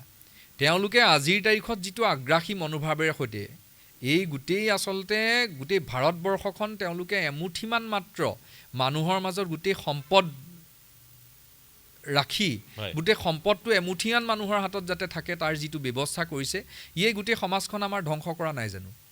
গতিকে এই যদি বাতাবৰণটো চলি থাকে আৰু তাৰ সমান্তৰালকৈ তেওঁলোকে এফালে ধৰ্মীয় ৰাজনীতি কৰিছে আৰু আনফালে তেওঁলোকে কৰিছে কি গণতন্ত্ৰ আৰু সংবিধানৰ প্ৰতি কিন্তু তেওঁলোকে ভেঙুচালি কৰিছে, বৃদ্ধাংগুষ্ঠ দেখুৱাইছে। গতিকে এই ব্যৱস্থাটো যদি থাকে তেতিয়াহ'লে এই যে বাবা চাহেব আম্বেদকাৰ তেওঁৰ যে বিৰচিত যি সংবিধান, সেই সংবিধান, এই দেশৰ যি গণতন্ত্ৰ আৰু এই যি চতুৰ্থ স্তম্ভ, মই আপোনালোকৰ সন্মুখত আজি ইয়াৰ সাক্ষাৎকাৰ যিটো দিছোঁহি, এই চতুৰ্থ স্তম্ভৰো কিন্তু ভৱিষ্যত এই বিজেপি দলে নাৰাখে। আৰু নাৰাখে স্পষ্ট, আপোনালোকে দেখিছেই পীযুষ হাজৰিকাই কি কৈছিলে, সেই নজৰুল ঠেং ভাঙি দিম। আকৌ সেই একে পীযুষ হাজৰিকাৰ আকৌ আপোনাৰ যেতিয়া ৰাষ্ট্ৰীয় প্ৰেছ দিৱস হয় তাত গৈ ক'ৰবাত কয় যে মানে গণতন্ত্ৰৰ কাৰণে কি প্ৰয়োজন। মই আপোনাক আৰু এটা কথা কওঁ, এই জিতু গোস্বামী ডাঙৰীয়া তেওঁ কি মানে তেওঁৰ মাজতে এটা আপোনাৰ কামপুৰত তেওঁৰ কিবা হেৰি এটা পদযাত্ৰা এটা আছিলে, নামটো দিছিল ত্ৰিৰংগা যাত্ৰা। ত্ৰিৰংগা যাত্ৰাত তাৰে এজন সাংবাদিক নৱজ্যোতি লস্কৰে তেওঁ মানে তাত ভিডিঅ'গ্ৰাফী কৰি আছিলে। তাতে তেওঁলোকৰ কোনোবাই ডেফিনেটলি ভুলবশতঃ বুলিয়ে হওক যি নহওক ইচ্ছাকৃত সেইটো আমি নাজানো, সেইটো কামপুৰত হ'ল কাৰণে এতিয়া ভুলবশতঃ বুলি ক'বলৈ ভাল, কিন্তু সেইটো ৰূপহী হোৱাহেঁতেন কিন্তু সেইটো তেওঁলোকে খুব বজালেহেঁতেন। অন্য দলৰ যদি হ'লহেঁতেন, যদি কংগ্ৰেছৰ হ'লহেঁতেন, যদি অসম জাতীয় পৰিষদৰ হ'লহেঁতেন বা যদি ৰাইজৰ দলৰ হ'লহেঁতেন, তাত তেওঁলোকে পাকিস্তান জিন্দাবাদ ধ্বনি দিলে। সেইটো যেতিয়া তেওঁ ভিডিঅ'গ্ৰাফী কৰি পেলাই প্ৰচাৰ কৰিলে, সেই ল'ৰাটোক ঘৰৰ পৰা ঘুচিয়াই আনি তাৰ মানে মুখৰ হাড় পৰ্যন্ত আপোনাৰ কৰি দিছে, গম পাইছেনে? সেই নৱজ্যোতি লস্কৰক তেওঁলোকে আপোনাৰ জেলত ৰাখিলে, এই জিতু গোস্বামীয়ে ভুৱা গোচৰত আবদ্ধ কৰি ৰাখি। মই সেইখিনি সময়ত এই কথাটোৰ বিৰুদ্ধে আন্দোলন প্ৰতিবাদ কৰিছোঁ আৰু স্বনামধন্য বুদ্ধিজীৱী ডক্টৰ হীৰেণ গোহাঁই ছাৰৰ সৈতে একেলগে এখন সংবাদমেলত বহি গোটেই কথাখিনি মই অসমৰ প্ৰেক্ষাপটত অসমৰ সকলো ৰাইজক জনাইছোঁ। এতিয়া এইজন মানুহ, যিজন মানুহে সাংবাদিকক এনেকুৱা অৱস্থা কৰে, তেতিয়াহ'লে আপোনাৰ পৰৱৰ্তী পৰ্যায়ত কি হ'ব ভাবি চাওকচোন। তাৰোপৰি এতিয়া কি কৰিছে, এতিয়া তেওঁতো মানে আপুনি চাওক, তেওঁ গম পাইছে যে তেওঁৰ ভাল নহয় অৱস্থা, কিন্তু সমষ্টিত কিন্তু তেওঁৰ আপোনাৰ ইতিমধ্যে তেওঁৰ যিটো স্থিতি, এই স্থিতিটো যে একদম মানে অতি বেয়া স্থিতি তেওঁ গম পাইছে। গতিকে তেওঁ কি কৰিছে, এই যিসকল ভোটাৰ বিজেপি বিৰোধী ভোটাৰবিলাকৰ নাম কেনেকৈ কাটিব পাৰি ভোটাৰ লিষ্টৰ পৰা, বৈধ ভোটাৰৰ নাম তাত লিপ্ত হৈছে। এই সাংবাদিক নৱজ্যোতি লস্কৰৰ বায়েকৰ নাম হ'ল হিমাদ্ৰী লস্কৰ, তেওঁলোকৰ পৰিয়ালৰ কোনোবা এজন আছে অতুল লস্কৰ, আৰু কোনোবা এজন লস্কৰ আছিলে, মই পাহৰিছোঁ তেওঁৰ নামটো। এই তিনিওজনৰ বিৰুদ্ধে অভিযোগ দিছে, এই গোটেই বিজেপিৰ মানুহে দিছে অভিযোগ। গতিকে তেওঁলোকে পোনপটীয়াভাৱে আপোনাৰ আক্ৰমণ কৰিছে। আৰু তাৰোপৰি আপোনাৰ মুখ্যমন্ত্ৰী হিমন্ত বিশ্ব শৰ্মাৰ ভাষ্য আপোনালোকে শুনিছে, এখন গণতান্ত্ৰিকভাৱে মানে ৰাজ্যৰ নিৰ্বাচিত মুখ্যমন্ত্ৰীয়ে কেনেকৈ ক'ব পাৰে যে আমি ভোট চুৰ কৰিছোঁ, আমি কৰিমেই। আপুনি ভাবি চাওকচোন, আমি ভোট চুৰ কৰিছোঁ, আমি কৰিমেই, মানে আমি গণতন্ত্ৰটো শেষ কৰিছোঁ, আমি কৰিমেই। এইটোৱেতো হিটলাৰ। এনেধৰণৰ অভিযোগটো আমি বহু ঠাইত শুনিলোঁ। তেওঁ নিজেই কৈছে, মুখ্যমন্ত্ৰীয়ে এতিয়া নিজেই কৈছে যে আমি ভোট চুৰ কৰিমেই। মানে ভোট চুৰ কৰিমেই বুলি কোৱা মানে কি হৈছে, মানে আমি সংবিধান নেমানো, আমি RSSে যি ক'ব, নাগপুৰত যি হ'ব তাৰ মতে চলিম, তেনেকৈ কৈ দিয়া নিচিনা হৈছে। একে পন্থা বিশেষভাৱে মহাৰাষ্ট্ৰ, আমি ৰাজস্থান, বিহাৰ হৈ গ'ল সিদিনাখন, তাতো ভোট চুৰ প্ৰসংগটো স্থান পাইছিলে, চৰ্চিত হৈছিলে। হয়, এইটো আপোনাৰ সুপ্ৰিম কোৰ্টৰ মজিয়াত আছে। ইতিমধ্যে শুনানিবিলাকত ইতিমধ্যে সুপ্ৰিম কোৰ্টে ভৎসনা কৰিছে এই কথাটোক লৈ পেলাই, যে কোনো কাৰণত যাতে বৈধ ভোটাৰসকলক এনেকৈ যি মানে টৰ্চাৰৰ সন্মুখীন কৰা হৈছে, এই টৰ্চাৰ যাতে কৰা নহওক, এইটো কথা কৈছে। তাৰপিছতো যি সময়ত ৰাহুল গান্ধীৰ যি ধৰণৰ পদযাত্ৰাৰ পৰা আৰম্ভ কৰি গোটেই বিষয়টো বিহাৰত বিশেষকৈ কংগ্ৰেছৰ ভাল ফলাফল হ'ব বুলি আশা কৰা হৈছিল, কিন্তু এই প্ৰসংগটোত শেষতকৈ কংগ্ৰেছে যিটো অভিযোগ দিছে যে ভোট চুৰি প্ৰসংগটোৰ কাৰণেহে কংগ্ৰেছ তাত বিফল হ'ল, বিজেপিয়ে ভোট চুৰিৰ জৰিয়তে বিহাৰত চৰকাৰ কৰিলে। এতিয়া আপুনি ব্ৰহ্মপুৰতো সেই একেটা অভিযোগ হৈছে বুলি আপুনি অভিযোগ দিছে যে ব্ৰহ্মপুৰতো ইতিমধ্যে SIR জৰিয়তে এই কামখিনি কৰিছে, ভোট কৰ্তন কৰিছে কাৰোবাৰ যিসকল প্ৰকৃতাৰ্থত ভোটাধিকাৰী হয়। তেনেস্থলত আপুনি ব্ৰহ্মপুৰ সমষ্টিৰ পৰা যিগৰাকী বৰ্তমানৰ বিধায়ক জিতু গোস্বামী, তেখেত এগৰাকী শক্তিশালী বিধায়ক, কাৰণ ব্ৰহ্মপুৰ সমষ্টিৰ বিধায়ক হোৱাৰ লগতে তেখেত অসমৰ মুখ্যমন্ত্ৰী, যিগৰাকী ইতিমধ্যে ঘোষণা কৰিছে বুলি আপুনি নিজেই ক'লে।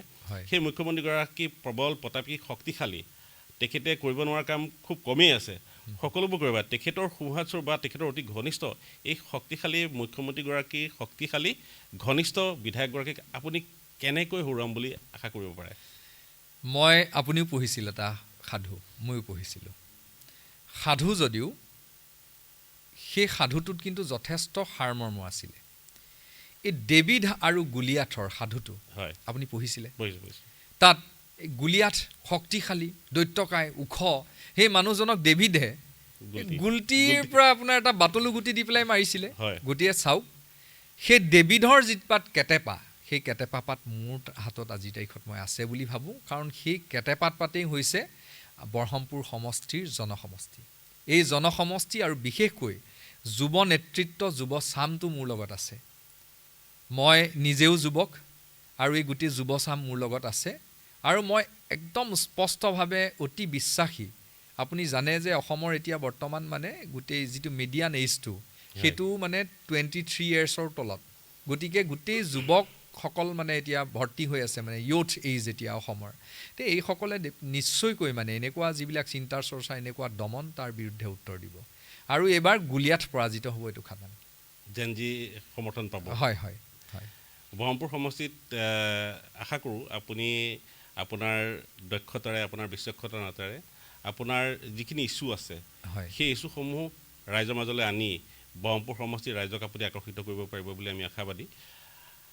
আপুনি ব্ৰহ্মপুৰ সমষ্টিৰ প্ৰাৰ্থিত্ব প্ৰয়াসী, ধৰি ল'লোঁ আপোনাক দলে টিকেট দিলে, টিকেট পোৱাৰ পিছত আপুনি নিৰ্বাচনত অংশগ্ৰহণ কৰিব।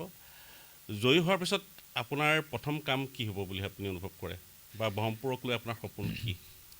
মই আপোনাক ইতিমধ্যে কৈছোঁ, ব্ৰহ্মপুৰ সমষ্টিটো এটা ঐতিহাসিক সমষ্টি, যিটো সমষ্টিৰ পৰা আপোনাৰ এই স্বাধীনতা আন্দোলনৰ সময়তো ঠগী সোঁত, বলসোঁতৰ পৰা আদি কৰি পেলাই এই গোটেই আমাৰ স্বাধীনতা আন্দোলনৰ সেনানীসকল আছিলে।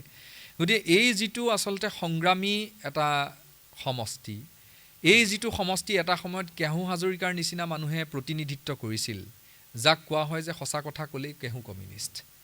গতিকে মই এটা আদৰ্শ হৈ ইতিমধ্যে আপোনাক ক'লোঁ সমস্যাবিলাক কি, সেই গোটেই সমস্যাবিলাক সমাধান কৰি পেলাই ব্ৰহ্মপুৰক মই অসমৰ 126টা সমষ্টিৰ ভিতৰত এটা অনন্য উদাহৰণ হিচাপে গঢ়ি তুলিবলৈ মই যত্ন কৰিম। আৰু ব্ৰহ্মপুৰবাসী ৰাইজক মই এনেকুৱা এজন প্ৰতিনিধি মই উপহাৰ দিবলৈ খোজোঁ, আৰু মই সেইজন প্ৰতিনিধি হ'বলৈ খোজোঁ, মই মটৰচাইকেল প্ৰতিনিধি হ'বলৈ খোজোঁ, মানে মটৰচাইকেল MLA।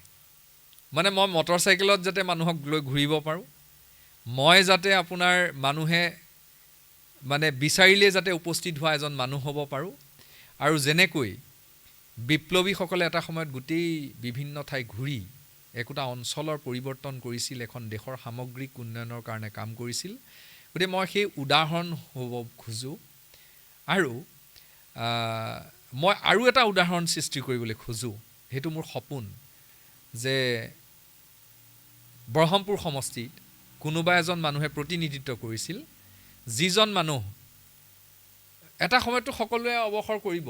মই ধৰি লৈছোঁ মোৰ চিন্তা চৰ্চা প্ৰতিফলিত হৈ পেলাই মই ব্ৰহ্মপুৰ সমষ্টিটোক প্ৰতিনিধিত্ব কৰাৰ এটা সুযোগ পালোঁ।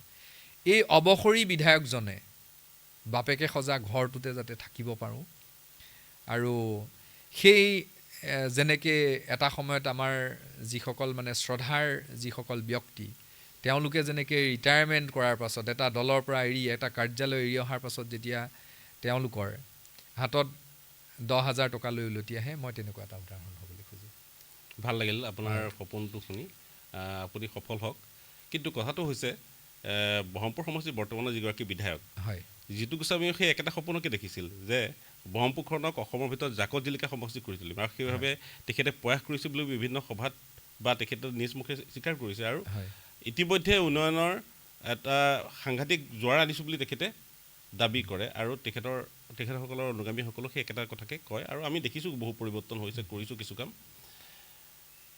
এতিয়া আপুনি আপোনাৰ যিটো সপোন, সেই সপোনটোক আপুনি প্ৰতিফলিত কৰিব পাৰিব যদিহে সমগ্ৰ অসমত আপোনালোকৰ চৰকাৰ হয়। হয় বৰ্তমান অসমত বিজেপি চৰকাৰ থকাৰ পাছতো আপুনি কোৱাৰ দৰে বিজেপিৰ বিধায়ক জিতু গোস্বামী বিফল হৈছে। হয় তেনেস্থলত যদিহে অসমত কংগ্ৰেছ চৰকাৰ নাহে, আপুনি কেনেকৈ আপোনাৰ সপোনটো পূৰণ কৰিব?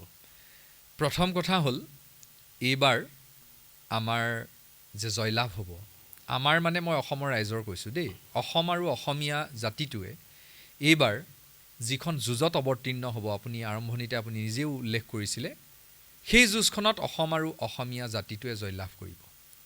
আৰু এই জয়লাভ কৰাৰ পাছত অসমত এখন প্ৰয়াত তৰুণ গগৈদেৱৰ পুত্ৰ, অসমৰ সুযোগ্য সন্তান, গৌৰৱময় সন্তান, যিজন গৌৰৱ গগৈয়ে দেশৰ লোকসভাৰ মজিয়াত এজন অসমীয়া হিচাপে উদাত্ত কণ্ঠৰে যি দপদপাই আছে, তাক লৈ আপুনিও গৌৰৱান্বিত, নিশ্চয়। বিজেপি মানুহ সকলো গৌৰৱান্বিত। তেওঁলোকে মোক কয় অসমৰ সকলো মানুহ গৌৰৱান্বিত।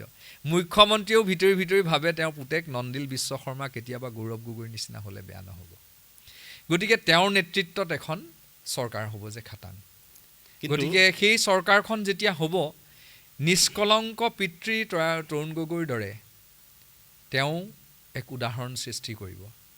আৰু মই সেই তেওঁৰ চিন্তা চৰ্চাৰ এখন সহায়ৰ হাত হ'বলৈ যদি পাওঁ, তেতিয়াহ'লে মই নিজকে ধন্য মানিম। কিন্তু কোৱা হয় অসমৰ ৰাজনীতিত চাণক্য হিমন্ত বিশ্ব শৰ্মা, আৰু হিমন্ত বিশ্ব শৰ্মাৰ ওচৰত সকলো নীতিয়ে, সকলো ৰণনীতিয়ে বিফল হয়।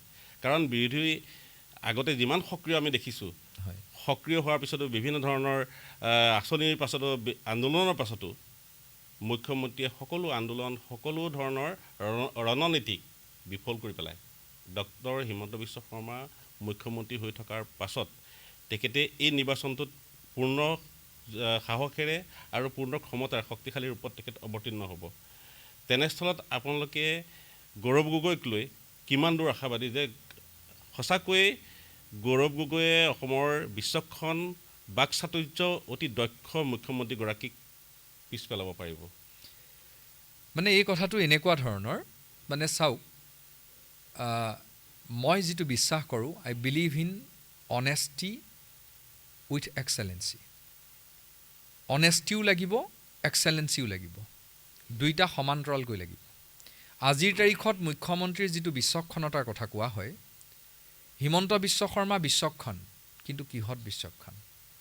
তেওঁ এটা বেয়া ৰাজনৈতিক উদাহৰণ সৃষ্টি কৰাত বিচক্ষণ। তেওঁ ইটো দলৰ পৰা সিটো দললৈ বাগৰাত বিচক্ষণ। তেওঁ এটা সংগঠনৰ পৰা আন এটা সংগঠনলৈ বাগৰাত বিচক্ষণ।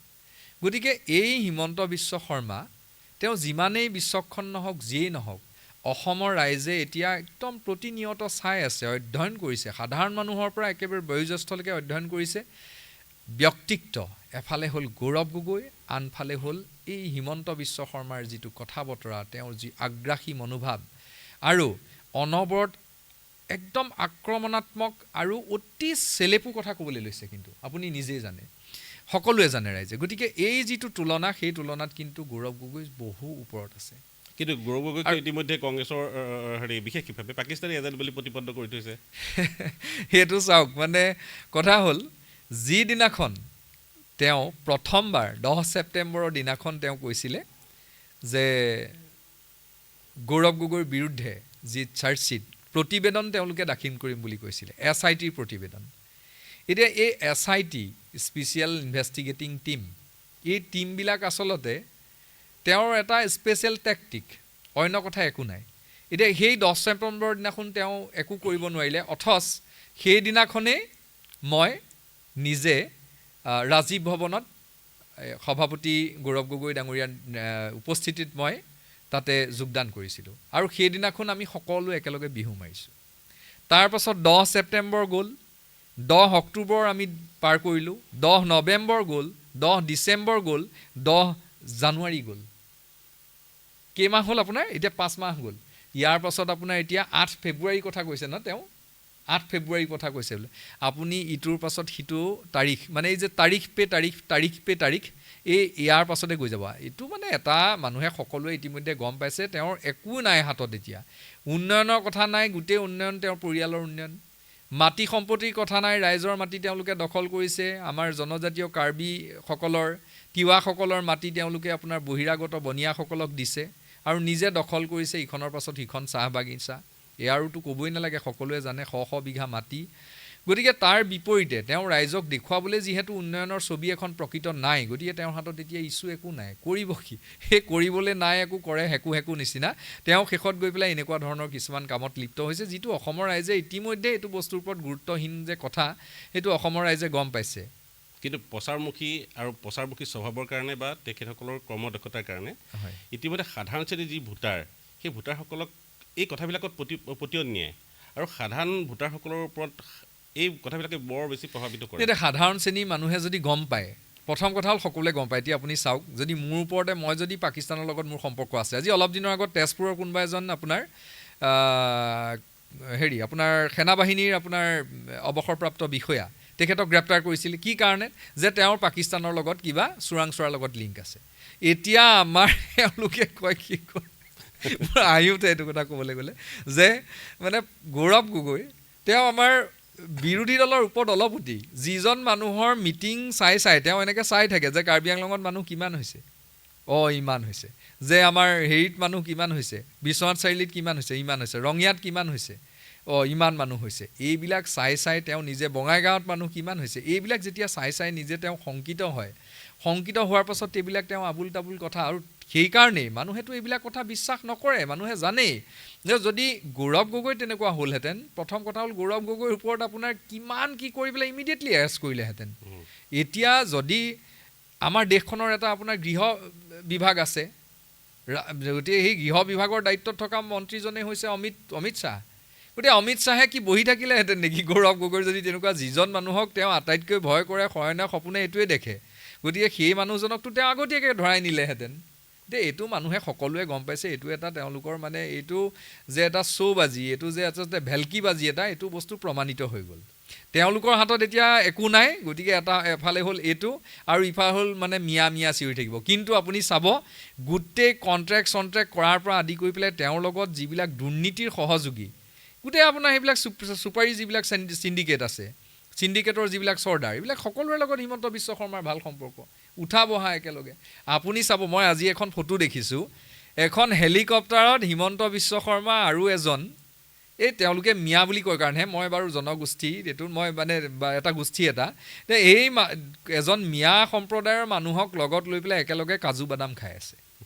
তেওঁ তাত একেলগে খাব পাৰে সেই ধনী মিয়াজনৰ লগত, আৰু ইফালে মানুহক কি ক'ব যে ৰিক্সাৱালা ঠেলাৱালাক যদি 5 টকা হৈছে 4 টকা দিবি। মানে এইবিলাক মানুহে গম পাইছে, এইবিলাক মানুহে ঘৃণা কৰিছে, মানে মানুহৰ আমুৱাইছে, এইবিলাকে কাম নিদিব এইবাৰ। এতিয়া চাওক, এতিয়া মানুহে চাব যে চৰকাৰী স্কুল কি হৈছে, এতিয়া মানুহে চাব যে আপোনাৰ চিকিৎসা খণ্ডৰ কি অৱস্থা, এতিয়া মানুহে চাব যে এমপ্লয়মেণ্ট কিমান হৈছে, এতিয়া মানুহে চাব যে বস্তুৰ মূল্য কিমান বৃদ্ধি হৈছে, এতিয়া মানুহে শেষত আটাইতকৈ ডাঙৰ চাব যে হিমন্ত বিশ্ব শৰ্মাৰ সা সম্পত্তি কিমান বৃদ্ধি হৈছে। হেমাংগ ঢাকুৰীয়াকটো আপোনালোকে দেখিছে, কোটি কোটি টকা। বহৰমপুৰ সমষ্টিত এতিয়াতো তেওঁ ৰজা হোৱা দি হৈছে, গোটেই এফালৰ পৰা দখল কৰিছে। গতিকে এইবিলাকৰ হিচাপ ৰাইজে ল'ব।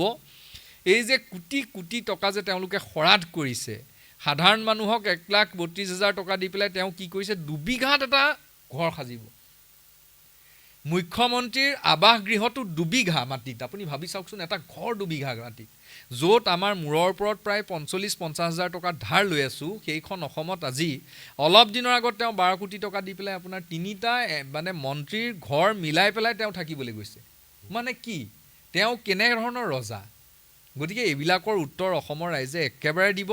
অসমৰ ইতিহাসৰ আটাইতকৈ দুৰ্নীতিগ্ৰস্ত ব্যক্তিজন, যিজন ব্যক্তিয়ে লুইচ বাৰ্জাৰ কেলেংকাৰী, সাৰদা কেলেংকাৰী, এইবিলাক কেলেংকাৰীত তেতিয়াতো আপোনাৰ SS আলহলীয়াইটো কৈছিল যে চুচৰাই পেলাই নিব বুলি। গতিকে সেই চুচৰাই পেলাই জেললৈ নিয়াৰ ভয়ত যিজন মানুহে বিজেপিত জাপ মাৰি তেওঁ আপোনাৰ হেৰি হ'ল, প্ৰথমটো তেওঁ মুখ্যমন্ত্ৰী হ'বলৈ নাপালে বাৰু, পাছত লেং মাৰি পেলাই তেওঁ মুখ্যমন্ত্ৰী হৈছে। এজন জনজাতীয় মানুহৰ কথা কৈ থাকে, জনজাতীয় যিজন মুখ্যমন্ত্ৰী আছিলে তেওঁক লেং মাৰিলে, চকীৰ পৰা গুৰিয়াই পেলাই পাছফালৰ পৰা ডিগাৰ মাৰি পেলাই তেওঁ মুখ্যমন্ত্ৰী হ'ল। গতিকে এইবিলাক অসমৰ ৰাইজে চাইছে, জনজাতীয় মানুহবিলাক সাংঘাতিক ধৰণৰ বিতুষ্ট, আৰু ইয়াৰ উত্তৰ 2026 চনত অসমৰ ৰাইজে দিব। আপুনি কোৱাৰ দৰে ৰাইজে যদি এবাৰ স্বাস্থ্য খণ্ডৰ কথা চায়, শিক্ষা খণ্ড চায় বা হিমন্ত বিশ্বৰ আপুনি কোৱা কথাবোৰ যিবোৰ লৈ ৰাইজ বিতুষ্ট এই কথাবোৰ যদি চায় লগতে যদি এইটোও চায় যে হিমন্ত বিশ্ব শৰ্মাই আমাক আঁচনিৰ ওপৰত আঁচনি দি ইমান উপকৃত কৰিছে তেখেত নোহোৱা হ'লে আমি উপকৃত নহ'লোহেঁতেন আমাৰ ঘৰ সংসাৰ চলাবলৈ অসুবিধা হ'লহেঁতেন তেখেতৰ এই কথা বতৰাৰ লগতে যদি আকৌ কংগ্ৰেছৰ বেয়া দিনবোৰ যিটো অভিযোগ অনা হয় যে কংগ্ৰেছৰ দিনত দুৰ্নীতি হৈছিল কংগ্ৰেছৰ বিফলতাৰ কাৰণে 15 বছৰ শাসন উফৰাই বিজেপিক শাসনলৈ অনা হৈছে এই কথাবোৰ যদি আকৌ ৰাইজে ভাবি চায় তেতিয়া কি হ'ব নে চাওক কংগ্ৰেছত যদি আপুনি দুৰ্নীতিৰ কথা কৈছে সেই দুৰ্নীতি চৰ্দাৰ আছিল হিমন্ত বিশ্ব শৰ্মা কংগ্ৰেছত যদি কোনোবাই বেয়া কাম কৰিছিল সেয়া কৰিছিল পীযুষ হাজৰিকাই কংগ্ৰেছত যদি কোনোবাই বেয়া কাম কৰিছিল সেয়া কৰিছিল জয়ন্ত মল্লবৰুৱাই এতিয়া গোটেই দুৰ্নীতিৰ চৰ্দাৰ কেইজনটো আহি পেলাই বিজেপিত তেওঁলোক আপোনাৰ চৰ্দাৰ হ'ল দলটোৰ চৰ্দাৰ হ'ল গতিকে এতিয়া চাওক মানে এতিয়া মানে ট্ৰেন্সফাৰ অফ পাৱাৰ নহয় এতিয়া গৈ পেলাই এইটো ট্ৰেন্সফাৰ অফ কৰাপশ্যন এই যে কৰাপশ্যন এতিয়া ইয়াত মানে মই সেইকাৰণে সদায় কওঁ যে 3টা চি হৈ আছে এটা হ'ল কনষ্ট্ৰাকশ্যন এটা কমিশ্যন আৰু কৰাপশ্যন এই হিমন্ত বিশ্ব শৰ্মাৰ নেতৃত্বত যিখন চৰকাৰ চলাই আছে তেওঁলোকে এই 3টা চিৰ ওপৰতে গোটেই কাম কৰিছে মাত্ৰ কমিশ্যনৰ কাৰণে কৰাপশ্যনৰ কাৰণে কনষ্ট্ৰাকশ্যন কৰিছে তাৰ বাদে বেলেগ কোনো উন্নয়নৰ কথা নাই য'ত বনাব নালাগে ফ্লাইঅভাৰ তাত বনাই আছে আপুনি দেখিছে আমাৰ নগাঁও টাউনত আপোনাৰ ইফালে খেনচোৱা আৰু ইফালে চিভিল গেট কি মাৰাত্মক অসুবিধা ইফালে মৰিকলঙৰ যিটো ট্ৰেইন গেট তাৰ ওপৰত কিয় এখন আজিলৈকে আপোনাৰ ইয়াৰ ওপৰত আমাৰ উৰণীয়া সেতু নহ'ল কিয় নহ'ল য'ত লাগে তাত তেওঁলোকে নকৰে কিন্তু গুৱাহাটীত কি কৰিছে ইফালৰ পৰা সিফালে এফালৰ পৰা মোৰতো লাগিছে তাতকৈ মুখ্যমন্ত্ৰী এটা ভাল কাম কৰিব লাগে গোটেই গুৱাহাটীখনৰ ওপৰত চাদ মাৰি দিব লাগে দি পেলাই তেওঁৰ টকা পইচাও একেকোবে যথেষ্ট আহিব গোটেই মানে পৰিয়ালসহ মানে মানে শ বছৰলৈ তেওঁৰ পৰিয়ালে খাব পাৰিব মানে আপুনি ক'ব বিচাৰিছে কংগ্ৰেছৰ দিনত বেয়া কাম হোৱা নাই কংগ্ৰেছৰ বিফলতা নাই কংগ্ৰেছৰ দিনত দুৰ্নীতি হোৱা নাই যি দুৰ্নীতি হৈছিল যি বেয়া হৈছিল বিফলতা হৈছিল এই সকলোবোৰ তেওঁলোক দুৰ্নীতি চৰ্দাৰ আছিলে দুৰ্নীতি চৰ্দাৰসকলতো ইয়ালৈ আহিল মানে এতিয়া আমাৰ আচলতে চাওক দলটোত আমাৰ যিটো ডাষ্টবিনত পেলাবলগীয়া বস্তু আছিল সেই ডাষ্টবিনটো এতিয়া আমাৰ কাৰণে বিজেপি হৈছে গতিকে আমাৰ পৰা সেইকাৰণে তেওঁলোকক আমি ইতিমধ্যে ডাষ্টবিনত দলিয়াই দিলোঁ আৰু এইবাৰ আপোনালোকে চাব অসমৰ ৰাইজে তেওঁলোকক ডাষ্টবিনত দলিয়াব অসমৰ ৰাইজে হিমন্ত বিশ্ব শৰ্মাক দলিয়াব আৰু ব্ৰহ্মপুৰৰ ৰাইজে জিতু গোস্বামীক ডাষ্টবিনত দলিয়াই দিব আপুনি চাব মই আপোনাক ইয়াত ক'লোঁ নিৰ্বাচনৰ ফলাফলৰ দিনাখন আপুনি ক'ব যে আপুনি মোক ঠিক কথাই কৈছিল যে এতিয়া মানে ব্ৰহ্মপুৰ সমষ্টিৰ ৰাইজে জিতু গোস্বামীক ডাষ্টবিনত দলিয়ালে কিন্তু তাৰ কাৰণে ৰণনীতি কিমান আপোনালোকৰ সূক্ষ্মভাৱে তৈয়াৰ কৰা হৈছে আপোনালোকৰ ফালৰ পৰা মিত্ৰজোঁটৰ যি কথা কৈ আছে বিৰোধী পক্ষৰ সেই মিত্ৰজোঁটৰ মাজত সময়ে সময়ে আউল লাগি থকাও দেখা পাওঁ গতিকে আপোনালোক কিমান আশাবাদী মিত্ৰজোঁটক লৈ বা বিৰোধী ঐক্যমঞ্চত একত্ৰিত হৈ কেনেকৈ বিজেপিক সাংঘাতিকভাৱে শক্তিশালী হৈ থকা বিজেপিক পৰাভূত কৰিব পাৰিব এইটো মানে কি জানেনে মিত্ৰতাৰ যিটো মানে এই কথা কয় আউল লগাটো হয় মিত্ৰতাত চাওক কোনোবা এটা দলে অকণমান বিচাৰিব যে দুখন আসন অমুক লাগে তাত যুক্তি থাকিবও পাৰে তাত অকণমান যুক্তিটো আমাৰ কংগ্ৰেছ দলৰ কাৰণে নাথাকিবও পাৰে যে এইটো ইমান যুক্তিসংগত হোৱা নাই কথাবিলাক এইবিলাক আলোচনা হ'ব আউলটো আটাইতকৈ বেছি লাগি আছে এতিয়া বিজেপিত প্ৰথম কথা হ'ল মুখ্যমন্ত্ৰী কেন্দ্ৰিক আউল লাগি আছে সৰ্বানন্দ সোণোৱালে আকৌ আহিবলৈ বিচাৰিছে যে মই কেনেকৈ মুখ্যমন্ত্ৰী হ'বলৈ পাৰোঁ আৰু হিমন্ত বিশ্ব শৰ্মাই এতিয়া মাত্ৰ সেইটো অংকতে জড়িত হৈ আছে যে তেওঁ এতিয়া দুটা ভয়ত তেওঁ কম্পমান হৈছে এটা দলৰ ভিতৰত ভয় যিটো হ'ল যে সৰ্বানন্দ সোণোৱালক তেওঁৰ যি কুকীৰ্তি এই কামবিলাকত যেতিয়া ইতিমধ্যে আপুনি গম পাইছেই অমিত শ্বাহৰ পৰা আদি কৰি ওপৰ মহলো হয়তো অলপ তেওঁৰ ওপৰত ক্ষুণ্ণ হৈছে গতিকে তেওঁৰ প্ৰথম প্ৰত্যাহ্বানটো দলৰ মজিয়াত যে এতিয়া সৰ্বানন্দ সোণোৱালক ইলেকশ্যন হোৱাৰ আগতেই কিবা কাৰণত আকৌ মুখ্যমন্ত্ৰী পাতি দিয়ে নেকি বা যদি মুখ্যমন্ত্ৰী প্ৰক্ষেপিত প্ৰাৰ্থী এবাৰ সৰ্বানন্দ সোণোৱাল হয় নেকি সেইটো তেওঁৰ আটাইতকৈ ডাঙৰ মূৰৰ কামোৰ আৰু দ্বিতীয়টো তেওঁ জানেই যে গৌৰৱ গগৈ তেওঁৰ কাৰণে আটাইতকৈ ডাঙৰ মূৰৰ কামোৰ হৈ পৰিছে গৌৰৱ গগৈ আপুনি এফালৰ পৰা মই কৈছোঁ আমাৰ গোটেই যিবিলাক মেল মিটিং হৈছে তাত লাখ মানুহ সমাবেত হৈছে হেজাৰ মানুহ সমাবেত হৈছে আমিতো এনেকৈ পইচা দি পেলাই অনা নাই আমিতো আপোনাৰ চৰকাৰী স্কুল এতিয়া সেই কিবা আপোনাৰ মহৰ্ষি স্কুল বাছেৰে এতিয়া বিজেপিয়ে ৰাজনৈতিক সভালৈ মানুহ অনা নিয়া কৰিছে এতিয়া এইটোৱে আমাৰ ভৱিষ্যতটো অসমখনৰ ভৱিষ্যত হিমন্ত বিশ্ব শৰ্মাৰ নেতৃত্বত এইটোৱে গতিকে কথাটো হৈছে কি আপোনালোকে যেনেকৈ কৈছে কথাটো যে বিজেপিৰ ভিতৰত মূৰকামৰণি সৃষ্টি হৈছে, মুখ্যমন্ত্ৰীৰ মূৰকামৰণি হৈছে কংগ্ৰেছৰ দলটোক লৈ, গৌৰৱ গগৈক লৈ। হয় যদিহে গৌৰৱ গগৈক লৈ পেলাই চিন্তাটো হৈছে, তাৰ বিপৰীতে কংগ্ৰেছ দলৰ চিন্তাৰ কিছুমান কাৰণ আছে, মূৰকামৰণি হোৱাটো দৰকাৰ আছে। কাৰণ একেখিনি ৰাইজে ভোটাৰসকলে কংগ্ৰেছ দলটোলৈকো চাই থাকে, কাৰণ কংগ্ৰেছ দলটোৰ এটা ডাঙৰ অপযশ আছে যে পৰিয়ালকেন্দ্ৰিক ৰাজনীতি কৰে। আৰু এতিয়া তৰুণ গগৈৰ পিছত গৌৰৱ গগৈ, আমি ৰকিবুল হুছেইনৰ পাছত তানজিল, শুনিছোঁ প্ৰদীপ বৰদলৈ পুতেক প্ৰতীক বৰদলৈ আৰু নজৰুল হুছেইনৰ, এনেকৈ বহু কেইগৰাকী পৰিয়ালকেন্দ্ৰিক ৰাজনীতিত কৰাৰ কাৰণে উত্তৰাধিকাৰীৰ সৈতে তেওঁলোকে দপদপাই থাকিব পাৰিছে ৰাজনৈতিক ক্ষেত্ৰখনত। উঠি অহা প্ৰজন্মৰ ভিতৰত কংগ্ৰেছৰ দলীয় কৰ্মী নেতাসকলৰ ভিতৰত যি যোগ্য, যিজনে সঁচাকৈ নেতৃত্ব দিব পাৰে, দলটোক আগুৱাই নিব পাৰে, তেওঁলোকক বিচক্ষণ বা যোগ্য চাই আগুৱাই দিয়াৰ প্ৰৱণতাটো কম বুলি অনুভৱ হয় ৰাইজৰ মাজত। এইটো কথা মানে কি গম পাইছেনে, মানে পৰিয়াল কেন্দ্ৰিকতাৰ কথাটো যিটো কোৱা হয়, আপুনি চাব অমিতাভ বচ্চনৰ পুতেক হ'ল অভিষেক বচ্চন। অভিষেক বচ্চন তেওঁ পৰিয়াল সূত্ৰে তেওঁ কিছু সুবিধা পাইছিলে, সেইটো বিফল হৈছে। সেইটো আপুনি তাৰ পাছতো যদি যুঁজ দি থাকে বা যদি আপোনাৰ ঠেলি থাকে, সেইটো পৰিয়ালকেন্দ্ৰিক হ'ব। কিন্তু ৰণবীৰ কাপুৰৰ ক্ষেত্ৰততো মানুহে সেইটো প্ৰশ্ন কোনেও নকৰে। ঠিক তেনেকৈ আজি চাওক, আজি কোনোবা যদি গৌৰৱ গগৈক পৰিয়ালকেন্দ্ৰিক ৰাজনীতিৰ পৰা সৃষ্টি হোৱা কোনোবা এজন নেতা বুলি কয়, তেতিয়াহ'লেতো অসমৰ প্ৰত্যেকজন মানুহে বুকুত থপৰিয়াই থপৰিয়াই ক'ব যে তেওঁ আমাৰ পৰিয়ালৰ ল'ৰা। অসমৰ যদি কোনোবা মানুহে আজিৰ তাৰিখত অসমীয়া মানুহে যদি কাৰোবাক লৈ আটাইতকৈ বেছি গৌৰৱান্বিত কৰে হয়, সেইটো হ'ল গৌৰৱ গগৈক লৈ। গতিকে গৌৰৱ গগৈ মোৰ ল'ৰা, আমাৰ ঘৰৰ ল'ৰা। মোৰ মায়েতো যেতিয়া টিভি চাই থাকে, নিউজত গৌৰৱ গগৈ ওলাই আহিলে ল'ৰাটো ভাল লাগে বুলি ওলাই আহে। মই তেখেত মাননীয় সভাপতি আমাৰ দলৰ, তথাপি মই কৈছোঁ এই পডকাষ্ট যদি তেওঁ কেতিয়াবা চায়ো দেখিব মোৰ ঘৰখনত এইটো অৱস্থা। এনেকুৱা কাৰণে নহয় বা এইটো কাৰণে নহয় যে মই সেই দলটোত জইন কৰিছোঁ, তাৰ নহয়। তাৰ আজিৰ পৰা এবছৰ, 1.5 বছৰ, 2 বছৰ আগতেই তেওঁ যি উদাত্ত কণ্ঠৰে সৈতে যিটো অসম আৰু অসমীয়াৰ কথা উপস্থাপন কৰে, দেশৰ কথা উপস্থাপন কৰে, এই যি অগণতান্ত্ৰিকতা আৰু সংবিধানৰ পৰিপন্থী যিটো দল ভাৰতীয় জনতা পাৰ্টি, তেওঁলোকৰ বিৰুদ্ধে মাত মাতি যেনেকৈ আপোনাৰ মৌন কৰি পেলাই আপোনাৰ মোদীৰ বিৰুদ্ধে মাত মাতে, আপোনাৰ অমিত শ্বাহ মানে একদম মুকবধিৰ হৈ যায়। গতিকে এইজন মানুহক লৈতো আমি সকলোৱে কৈ ভাল পাম যে তেওঁ আমাৰ পৰিয়ালৰ। গতিকে কথাটো তেনেকুৱা। আৰু তাৰ বিপৰীতে আপুনি চাওক, পৰিয়ালৰ ৰাজনীতিটো কৰি আছে এইটো আপোনাৰ বিজেপিত সেই আপোনাৰ অকাল কুষ্মাণ্ড এই অমিত শ্বাহৰ পুতেক, তেওঁ BCCI প্ৰেচিডেণ্ট কেনেকৈ হ'ল মোক কওকচোন। তেওঁ বেটখন ল'লে কেনেকুৱা লাগে আপোনালোকে কওকচোন বাৰু। তেওঁ কেনেকৈ BCCI প্ৰেচিডেণ্ট হ'ল। গতিকে এইবোৰ মানে তেওঁলোকে কোৱা কথা, তাৰ বাদে অন্য একো নাই। আমাৰ অসমত বিশেষকৈ তিনি গগৈ, গৌৰৱ গগৈ, লুৰিণজ্যোতি গগৈ আৰু অখিল গগৈ, এই তিনিগৰাকী গগৈৰ ওপৰত ৰাইজৰ মৰমো আছে, আস্থাও আছে। এই তিনিগৰাকী গগৈৰ ওপৰত আপোনাৰ ব্যক্তিগত ধাৰণা কি? কোনগৰাকী কোনটো দিশত বেছি নিপুণ? মই গগৈ বুলি নকওঁ দেই, হয়, মই এইটোহে কওঁ যে গৌৰৱ গগৈ তেওঁ আমাৰ অসমৰ এজন অতি শক্তিশালী নেতা।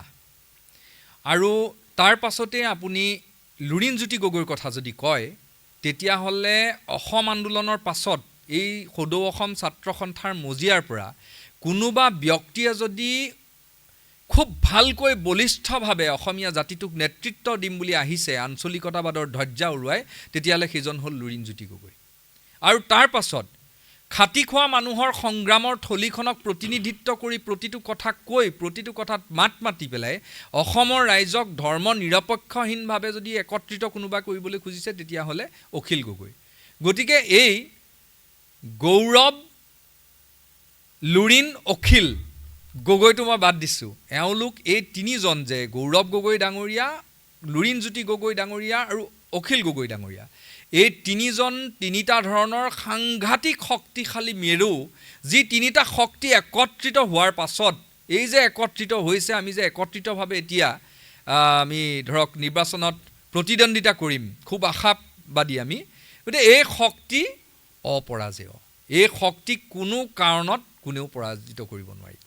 কিন্তু কংগ্ৰেছৰ ওপৰত যি দুৰ্নাম আছে, অভিযোগ আছে, মই আকৌ কৈছোঁ, বিশেষভাৱে কংগ্ৰেছে দুৰ্নীতি কৰা বুলি, ধনৰ বিনিময়ত স্বাক্ষৰি লোৱা বুলি, APCCৰ কেলেংকাৰী, কয়লা চিণ্ডিকেট, বা সাৰদা লুই বাজাৰৰ পৰা উত্তৰ কেঁচাৰ কেলেংকাৰী, এই আপুনি গড় ক'লে- হত্যা, হয়। কৈ আছোঁ, গড় হত্যা আৰু বহুতো অভিযোগ আছে, চোৰাং কাঠৰ বেপাৰ, এনে বহু অভিযোগ আছে যিসকল বৰ্তমানো কংগ্ৰেছত আছে। চোৰাং কাঠেই হওক বা কয়লা চিণ্ডিকেটেই হওক বা আমাৰ গড় হত্যা যাৰ দিনত বেছিকৈ হৈছিল, এই যে অভিযোগসমূহ ইতিমধ্যে হৈ গৈছিল অসমত, আৰু সেই পুৰণা যিটো অভিযোগ কংগ্ৰেছৰ ওপৰত যি অপযোগ হিচাপে আছে, সেই অপযোগসমূহ নাইকিয়া কেনেকৈ কৰিব তিনি গগৈয়ে?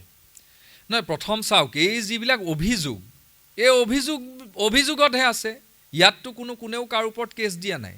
নহ'লেতো তেওঁলোকৰ হাতত শাসন আছে, তেওঁলোকে আমাক গৈ জেলত ভৰাই ৰাখিলেহেঁতেন। গতিকে বাংলাদেশী সমস্যাটোতো আটাইতকৈ বেছি বিদেশী মানুহ বিতাড়িত হৈছে কংগ্ৰেছৰ শাসনৰ দিনত। এওঁলোকে কেইজন উলিয়াইছে? এওঁলোকেতো উলিওৱাই নাই, এওঁলোকে সোমোৱাইছে। চাওক, অসম চুক্তি যিখন আছিলে, সেই অসম চুক্তিখন তেওঁ ভৰিৰে মোহাৰি পেলালে। অসম চুক্তিখন শেষ, নাকচ কৰি পেলালে তেওঁলোকে। নাকচ কৰি যেতিয়া আমাৰ 1971 চনৰ 24 মাৰ্চৰ আগলৈকে যিটো আছিলে কথা, গতিকে এইখন নস্যাৎ কৰি পেলাই তেওঁলোকে এতিয়াতো 2014 চনৰ 31 ডিচেম্বৰ দুদিন পাছত তেওঁলোকে আকৌ এতিয়াতো এইটো নাইকিয়া কৰি পেলাই আৰু আগুৱাইছে। মানে এইটো নি তেওঁলোকে মানে যিমান পাৰি বাহিৰৰ পৰা এই যে বহিৰাগত বিদেশীসকলক ধৰ্মৰ ভিত্তিত আনি পেলাই ইয়াত নাগৰিকত্ব দিবলৈ খুজিছে। গতিকে এইটোতো সম্পূৰ্ণ ওলোটা হ'ল। এতিয়া বিদেশী আনিছে কোনে? বিদেশী আটাইতকৈ বেছি আনিছে হ'ল আপোনাৰ এই ভাৰতীয় জনতা পাৰ্টীয়ে, আৰু বিদেশীক আটাইতকৈ বেছি প্ৰশ্ৰয় দিছে হ'ল ভাৰতীয় জনতা পাৰ্টীয়ে আৰু মুখ্যমন্ত্ৰী হিমন্ত বিশ্ব শৰ্মা। তেওঁ নিজে বিদেশীৰ আচলতে মুখপাত্ৰ, তেওঁ নিজে বাংলাদেশৰ মুখপাত্ৰ বুলিহে মই আজিৰ তাৰিখত ভাবোঁ। এইটো কাৰণেই কাৰণ আমি অন্য মানুহ কিন্তু ঢাকেশ্বৰী মন্দিৰত গৈ নাথাকোঁ, তেওঁ কিন্তু বছৰি ঢাকেশ্বৰী মন্দিৰলৈ যায়। বাংলাদেশৰ লগত সম্পৰ্ক মুখ্যমন্ত্ৰী হিমন্ত বিশ্ব শৰ্মাৰ আছে, আপোনাৰ মোৰ নাই। আমি আপোনাৰ ক'ত যাম? আমি কামাখ্যা মন্দিৰত যাম, আমি আপোনাৰ বৰদোৱা ধামলৈ যাম, আমি আপোনাৰ শিৱদৌললৈ যাম, আমি ইয়াতে থকা যিবিলাক আছে, এতিয়া আমাৰ বৰহমপুৰ সমষ্টিটো ঐতিহাসিক তেনেকুৱা যথেষ্ট জেগা আছে, বাদুলি খুৰুং। মই ভাবিছোঁ যে বৰহমপুৰ সমষ্টি যদিহে আমি প্ৰতিনিধিত্ব কৰাৰ সুবিধা পাওঁ, তেতিয়াহ'লে এই ঠাইবিলাক এটা ঐতিহাসিক পৰ্যটন ক্ষেত্ৰলৈ আমি পৰ্যবেক্ষিত কৰিম। বেয়া নাপাব, আপুনি অলপ আগতে ক'লে যে কংগ্ৰেছৰ দিনত আটাইতকৈ বেছিকৈ বিদেশী বিতাড়ন কৰা হৈছে, বাংলাদেশীক বিতাড়ন কৰা হৈছে। আমাৰ বিজেপিৰ আগততো কংগ্ৰেছে শাসন কৰি আছিলে অসমত। বিদেশী আটাইতকৈ বেছি বিতাড়ন কংগ্ৰেছে কৰিছে মানি ল'লোঁ, বিতাড়ন ক'ৰ পৰা কৰিলে? তেওঁলোক কংগ্ৰেছৰ দিনতে অনুপ্ৰৱেশ কৰিব লাগিব, মানে কংগ্ৰেছৰ দিনতে সেই সুবিধা লাভ কৰিছিলে, সেইকাৰণে তেওঁলোকে বেছিকৈ বিতাড়ন কৰিব।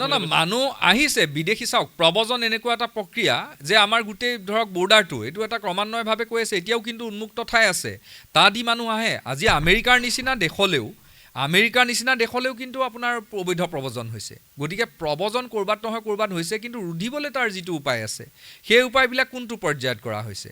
তেওঁলোকক বিতাড়িত কৰা হৈছে নাই? চিনাক্তকৰণ, ডিটেকশ্যন, ডিটাৰমিনেশ্যন এণ্ড ডিলিশ্যন, এই যে ডিলিশ্যনৰ কথা কোৱা হয় তেওঁলোকক, বা মানে ডিপৰ্টেশ্যন যিটো পঠিয়াই দিয়া হয়, এই কামটো কিমান কৰা হৈছে, কিমান ত্বৰান্বিত কৰা হৈছে? সেইটো কংগ্ৰেছৰ দিনত যিমান হৈছে, সেইটো কিন্তু বিজেপিৰ দিনত তাৰ আধা নালাগে, 100 ভাগো হোৱা নাই। এইটোৱে হৈছে তেওঁলোকৰ বৰ্তমান গোটেই যিটো স্থিতি। আৰু তাৰোপৰি আপোনালোকে চাওক, এইখনে এখন চৰকাৰ যিখন আপুনি বিশেষকৈ আমি নগাঁৱৰ মানুহ হিচাপে, বৰহমপুৰ সমষ্টিৰ বাসিন্দা হিচাপে আমি সকলো একেবাৰে সক্ৰিয়ভাৱে জানো, কাৰণ বৰহমপুৰ সমষ্টিৰ মানুহে চাগে সেইখিনি সময়ত আটাইতকৈ বেছি সেই মিটিংখনত আছিল। 2014 চনত আমাৰ বৰঘাট পথাৰৰ পৰা আহি নৰেন্দ্ৰ মোদী ডাঙৰীয়াই যে ডিঙিৰ শিৰ ফুলাই কৈছিল যে 2014 চনৰ 16 মে'ৰ পাছত এটাও বাংলাদেশী নাথাকিব, প্ৰত্যেকটো বাংলাদেশী টালি টোপোলা বান্ধি যাব। আজি কি কৰিলে? আমাৰ 5টা ল'ৰাক মাৰিলে, ছেমছন ষ্টেফৰ্ডক মাৰিলে, দ্বিজেন্দ্ৰ পাংগিঙক মাৰিলে, ঈশ্বৰ নায়কক মাৰিলে, দীপাঞ্জল দাসক মাৰিলে। এই 5টা অসমীয়া ল'ৰাক মাৰি পেলাই তেওঁলোকে এখন মানে আইন আনিলে, যিখন আইনৰ দ্বাৰা তেওঁলোকে ওলোটাই বিদেশী ইয়ালৈ আনিব। এইটোৱেহে তেওঁলোকে কৰিলে। আৰু অসমীয়া জাতিটো ক'ত? আমাৰ চিনাকি কি?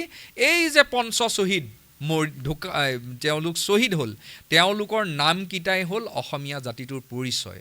ছেমছন ষ্টেফৰ্ড, দ্বিজেন্দ্ৰ পাংগিং, দীপাঞ্জল দাস, ঈশ্বৰ নায়ক, আব্দুল আলিম।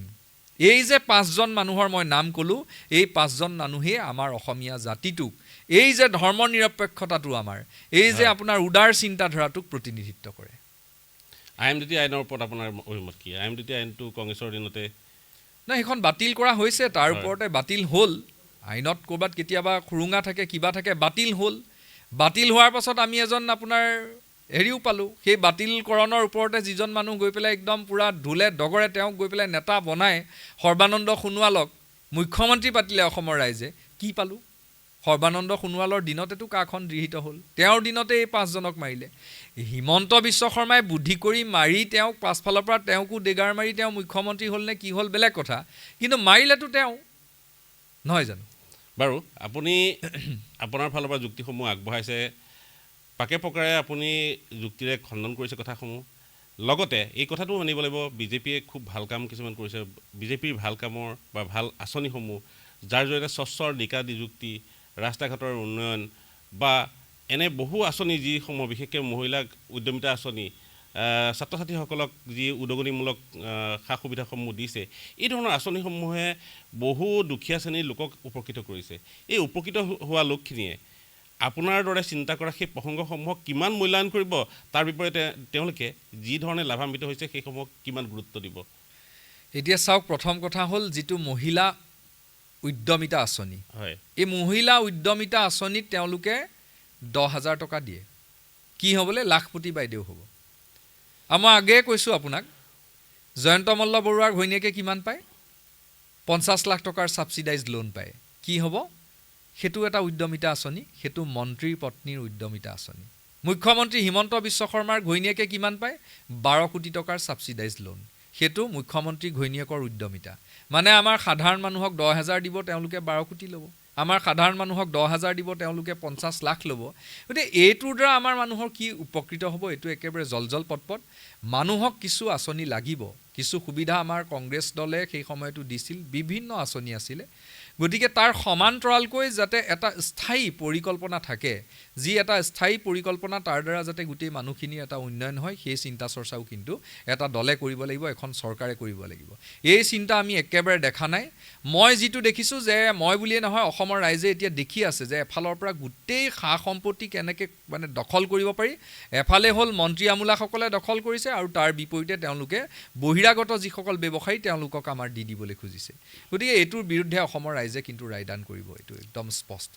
ঠিকে আছে, আপোনাৰ কথাখিনি যুক্তি আছে, নথকা নহয়। আৰু আপোনাৰ সুৰতে সুৰ পেলাই, যিহেতু আপোনাৰ সময় যথেষ্ট কম, আপোনাৰ জৰুৰী কেইবাখনো সভা আছে, কাম আছে বুলি আপুনি ক'লে, চমুকৈ যিকেইটা বিষয়ে আলোচনা নকৰিলে নহয়, বিশেষকৈ 2024 চনত আমি ভবা যিকেইটা বিষয়ে 2024 চনৰ অসম বিধানসভা নিৰ্বাচনত প্ৰভাৱিত কৰিব বুলি ভাবোঁ, সেই বিষয়ৰ ওপৰত আপোনাৰ চমু অৱলোকন, একদম চমুকৈ আপুনি আপোনাৰ দৃষ্টিভংগী ব্যক্ত কৰিলে আমি সুখী হ'ম। প্ৰথমতে প্ৰসংগটো মই ক'ব বিচাৰিছোঁ হিতাধিকাৰীয়ে অহা 24 নিৰ্বাচনত কিমান বেছিকৈ প্ৰভাৱিত কৰিব বুলি আপুনি ভাবে? হিতাধিকাৰী ইতিমধ্যে মই আপোনাক কৈছোঁৱেই, মানুহ ইতিমধ্যে প্ৰস্তুত হৈছে যে যিকেইটা দিয়ে, এইটোতো হ'ল এখন আঁচনিৰ নামত পাইছে মানুহে। এওঁলোকে ভোট কিনিবলৈ মানুহক ঘৰে ঘৰে 500 টকা দিব, 1000 টকা দিব, 2000 টকা দিব। আৰু মানুহ মানসিকভাৱে প্ৰস্তুত হৈছে যে 500 টকাও ল'ম, 2000 টকাও ল'ম, আৰু আমি ভোটটো বিজেপি দলৰ বিৰুদ্ধে কংগ্ৰেছ আৰু মিত্ৰজোঁটক আমি দিম, আৰু গৌৰৱ গগৈৰ নেতৃত্বত এখন আমি চৰকাৰ গঠন কৰিম। এইটো মানুহে স্পষ্টকৈ লৈছে। মিয়া মুছলমানৰ প্ৰসংগ, মিয়া বুলি ক'লেতো আপুনি জানে আৰু আপুনি, মই কৈছোঁৱেই আপোনাক, পুনৰাই কৈছোঁ যে মিয়াও মিয়া, নিৰ্বাচনী বৈতৰণি পাৰ কৰাই দিয়া। এইটোৱে হৈছে হিমন্ত বিশ্ব শৰ্মাৰ কথা। তেওঁৰ সোঁৱে বাৱে তেওঁৰ পত্নীৰ ব্যৱসায়, জয়ন্ত মল্ল বৰুৱাৰ পত্নীৰ ব্যৱসায়, গীৰগাঁৱৰ যিবিলাক হেৰি, এই সকলোতে গোটেই মানে জড়িত হৈ আছে তেওঁলোকৰ মানুহখিনি। আমি বেয়াও পোৱা নাই, অসমৰ মানুহ, তেওঁলোকো অসমৰ নাগৰিক, গতিকে তেওঁলোক জড়িত হওক, তেওঁলোকে সুবিধা পাওক, আমি এইটো বিচাৰোঁ, আমি তাৰ বিৰুদ্ধে নকৰোঁ।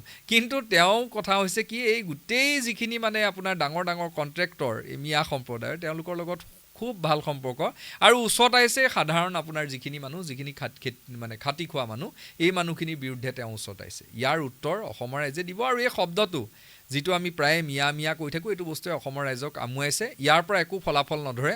ইয়াৰ ওলোটাই মানুহে মানে আপোনাৰ এতিয়া প্ৰশ্ন কৰিব যে মুখ্যমন্ত্ৰী ঘৈণীয়েকৰ সা সম্পত্তি কি, ক'ত ক'ত কি আছে, ৰিজৰ্ট কি আছে, বাণী গ্ৰীণ ৰিজৰ্ট, কাঞ্চনজুৰি চাহ বাগিচা, কৃষ্ণ কিবা চাহ বাগিচা, মেকডোনাল্ড, কোটি কোটি টকাৰ সম্পত্তি, এই যে বিদেশত সা সম্পত্তি আছে, তেওঁলোকৰ ছিংগাপুৰত সা সম্পত্তি আছে, তেওঁলোকৰ যে আপোনাৰ এই বিশেষকৈ এতিয়া ছুইচ বেংকত মুখ্যমন্ত্ৰীৰ যথেষ্ট টকা পইচা আছে বুলি ইতিমধ্যে আমি এটা মানে শুনো কথা। গতিকে এই কথাবিলাকতে ছুইচ বেংকত যে মানে কোটি কোটি আৰৱ কোটি টকা জমা থোৱা মুখ্যমন্ত্ৰীজনৰ বিৰুদ্ধে অসমৰ ৰাইজে ভোট দিব। আৰু এটা আপোনালোকে নিশ্চয়কৈ জানে, মইতো ৰাজনৈতিকভাৱে বিচাৰ কৰিবলৈ নোখোজোঁ, মোৰ হৃদয়ৰ মোৰ আটাইতকৈ সন্মানিত কৰা ব্যক্তি, যিজন মানুহক মই আটাইতকৈ বেছি ভাল পাওঁ, তেওঁ হ'ল শ্ৰদ্ধাৰ গণশিল্পী জুবিন গাৰ্গ। মই তেওঁৰ মৃত্যুৰ আগলৈকে জনা নাছিলোঁ তেওঁক মই ইমান ভাল পাওঁ। এই মানুহজন কেনেকৈ মৰিল, ইয়াৰ উত্তৰ অসমীয়া জাতিটোৱে নাপালে। মই সেই প্ৰসংগটো সুধিবলৈ ভাবিছিলোঁ। ইয়াৰ উত্তৰ অসমীয়া জাতিটোৱে নাপালে। ইয়াৰ প্ৰশ্ন মোৰ বুকুত প্ৰশ্ন হৈ থাকিব চাগে, মৃত্যু আমি চাগে নাপাম। কাৰণ অতি পৰিকল্পিতভাৱে সেই ব্যক্তিজনক নি পেলাই ছিংগাপুৰত সাগৰ তীৰত নি পেলাই, যিজন ব্যক্তিয়ে কৈছিল যে সাগৰতলিত শুবৰ মন, তেওঁ শুবৰ মন বুলি কৈছিলে। তেওঁ যেতিয়া শুবৰ মন, কিন্তু তেওঁ এইটো বিচৰা নাছিল যে তেওঁক জোৰ জবস্তি সাগৰৰ তলিত কোনোবাই শুৱাই দিয়ক। গতিকে সেই জুবিন গাৰ্গ, যাৰ কালজয়ী সৃষ্টি গীতসমূহ, যি গীতসমূহে আমাক গোটেই জাতিটোক পথ প্ৰদৰ্শন কৰি থৈ গ'ল, যি কৈ গ'ল যে মোৰ কোনো জাতি নাই, মোৰ কোনো ধৰ্ম নাই, মোৰ কোনো ভগৱান নাই, মই মুক্ত, মই কাঞ্চনজংঘা। এইটোৱে অসমীয়া জাতিৰ পৰিচয়। আৰু এই পৰিচয়ৰ ওপৰত আঘাত সানিবলৈ বিচৰা, এই পৰিচয়ৰ ওপৰত হাতুৰিৰ কোব মাৰিব খোজা, এই পৰিচয়ক ধ্বংস কৰিবলৈ খোজা আৰু এই পৰিচয়ক চিৰদিনৰ কাৰণে নাইকিয়া কৰি পেলাই এখন সাম্প্ৰদায়িক অসম গঢ়ি উত্তৰ প্ৰদেশৰ নিচিনা এটা দুৰ্নীতিৰাজ, উত্তৰ প্ৰদেশৰ নিচিনা গুণ্ডাৰাজ সৃষ্টি কৰিবলৈ বিচৰা এই চৰকাৰখনক সুদুত্তৰ অসমৰ ৰাইজে 2026 চনত দিব। জুবিন গাৰ্গৰ প্ৰসংগটো আমাৰ আছিলেই, মহান শিল্পীগৰাকী কথাটো আছেই। এতিয়া যিহেতু তেখেত আহিলে, তেখেতৰ নামটোৰ লগতে জাতি মাটি ভেটি প্ৰসংগই নিৰ্বাচন 2026 চনৰ নিৰ্বাচন কেনেধৰণৰ প্ৰভাৱ বিস্তাৰ কৰিব বুলি আপুনি ভাবে? এতিয়া চাওক, জাতি মাটি আৰু ভেটি, প্ৰথম কথা হ'ল জাতি। আমি ভাবিছিলোঁ অসমীয়া জাতিৰ কথাটো কৈছে, নাই কোৱা। তেওঁ আচলতে কৈছে বাংলাদেশী জাতিটোৰ কথা। তেওঁ বাংলাদেশৰ বিদেশীসকলৰ কথা কৈছিলে, সেইটোৱে হ'ল তেওঁৰ জাতি। সেইকাৰণেই তেওঁ ঢাকেশ্বৰী মন্দিৰলৈ যায় আৰু সেইকাৰণে তেওঁ বাংলাদেশী নাগৰিকসকলক নাগৰিকত্ব দিবলৈ এই আইনখন প্ৰণয়ন কৰাৰ বিৰোধিতা নকৰিলে। সেইটো হ'ল তেওঁৰ জাতীয় সংজ্ঞাটো। আৰু আপুনি এটা বস্তু চাওক, আমাৰ খিলঞ্জীয়া মানুহবিলাকক শিলশাকুত তেওঁলোকে উচ্ছেদ কৰিছে, আমচাঙত আমাৰ কাৰ্বি মানুহক উচ্ছেদ কৰিছে, তিৱা মানুহক উচ্ছেদ কৰিছে। কিন্তু তেওঁলোকে শিলশাকুত কি কৰিছে? আজমলৰ এই যে পৃথিৱী গ্ৰীণ বুলি যিটো বিৰাট অট্টালিকা আছে 18 বিঘা মাটিত, তাত কিবা হাতুৰি কোব পৰিছেনে? তাত বুলডোজাৰখন নি পেলাই এনেকৈ চলাই যাবলৈ সাহস আছেনে? এই যে হিম্মত চিংকাৰ যিটো অট্টালিকা আছে, সেই অট্টালিকাটোত তেওঁ সন্মুখত গৈ পেলাই থিয় হ'বলৈ হিমন্ত বিশ্ব শৰ্মাৰ সাহস আছেনে? গতিকে তেওঁৰ জাতিটো হ'ল এই যিটো বেপাৰী জাতি, আজমল, আপোনাৰ হিম্মত চিংকা, তেওঁলোকক সুৰক্ষিত কৰাটোৱে হৈছে তেওঁৰ জাতিৰ ডেফিনেশ্যন। আৰু মাটিৰ কথা যদি আপুনি কয়, তেতিয়াহ'লে মাটি এটকাত বনিয়াক দিছে, বিঘাত এটকাকে আদানীক দিছে, বিঘাত এটকাকে আম্বানীক দিছে। এইটো হৈছে তেওঁৰ মাটিৰ ডেফিনেশ্যন। আৰু ভেটিটোতো শেষ, ভেটি উচন হৈছে অসমীয়া জাতিৰ। এইটোৱে হৈছে ভেটি উচন হোৱা জাতি এটাত পৰিণত কৰিবলৈকে, যিটো জাতি কুঙা, জাতি এটা অৰ্থনৈতিকভাৱে কুঙা, শৈক্ষিকভাৱে কুঙা, চিন্তা চৰ্চাত কুঙা এটা জাতি, যাতে সদায় মানে কেনি আছে বুলি ক'লে হাঁহ বুলি কৈ পেলাই যাতে মুখ মেলি থকা এটা জাতিত পৰিণত হয়, এইটোৱে হৈছে তেওঁৰ জাতি মাটি আৰু ভেটিৰ ডেফিনেশ্যন। SIR আপোনাৰ মতে ভোট চুৰি? নাই, এইটো চাওক, প্ৰথম এতিয়া ইয়াত অসমত হৈ আছে SR স্পেচিয়েল ৰিভিজন, আৰু মুখ্যমন্ত্ৰীয়ে কৈছে ইয়াৰ পাছত হ'ব SIR স্পেচিয়েল ইণ্টেনচিভ ৰিভিজন, আৰু তাত তেওঁ কৈছে যে 5 লাখ মানুহৰ ভোট কৰ্তন কৰা হ'ব। তেওঁ মানে মোৰ এনেকুৱা লাগিছে তেওঁ কথাখিনিক লৈ, আপুনিও ভাবিব বা প্ৰত্যেক মানুহে ক'ব, তেওঁ যেতিয়া কৰ্তন কৰিম বুলি ক'ব, মানে এই যি election commission of India, election commission of Assam যিটো ইয়াতে আছে, তাৰ যিজন মানুহ আছে, এইজন মানুহ তেওঁৰ হাতৰ মুঠিত, তেওঁ যিটো ক'ব তাকে কৰিব। গতিকে সেইকাৰণে এতিয়া আপোনাৰ ৰাতি মনে মনে গৈ, মানে দিনৰ পোহৰ ৰংচঙীয়া ভাল মানুহৰ খং, ৰাতিৰ পোহৰ গমগমীয়া চোৰ মাতালৰ খং। গতিকে এই চোৰ মাতালবিলাক, মানে এই বিজেপিৰ চোৰবিলাকে গৈ ৰাতি সেইকাৰণে সমজুলীয়া কাৰ্যালয়ত গৈ পেলাই ৰাতি 8:30-9টা বজাৰ পৰা তেওঁলোকে এইবিলাক মানে অবৈধভাৱে ভোট কৰ্তন কৰাৰ কামত লিপ্ত হৈছে। গতিকে সেইটোৱে তেওঁলোকৰ উদ্দেশ্য, কিন্তু এয়া আমি ফলৱতী হ'বলৈ নিদিম। এই যে বিজেপি বিৰোধ কৰা মানেই তেওঁলোকে যে ভোট কৰ্তন কৰিব, বিজেপি বিৰোধী মানেই যে তেওঁলোকে মিয়া বুলি ক'ব, গতিকে এয়া কিন্তু আমি হ'বলৈ নিদিম। অসমৰ এটা বৃহৎ সংখ্যক চাহ জনগোষ্ঠীয় অঞ্চল বুলি আমি কওঁ। এই চাহ জনগোষ্ঠীয় লোকসকলে অসমৰ নিৰ্বাচনত বাৰুকৈ প্ৰভাৱ বিস্তাৰ কৰে। হয়, এই চাহ জনগোষ্ঠীয় যিসকল লোক আছে, এই লোকসকলে প্ৰতি বছৰে প্ৰতিটো ইলেকশ্যনৰ মূৰে মূৰে তেওঁলোকে আন্দোলনত নামিব লগা হয়, প্ৰতিবাদ কৰিব লগা হয়, তেওঁলোকে তেওঁলোকৰ ন্যায্য প্ৰাপ্যৰ পৰা বঞ্চিত হয়, তথাপি তেওঁলোকক লৈ ৰাজনীতি কৰা হয়।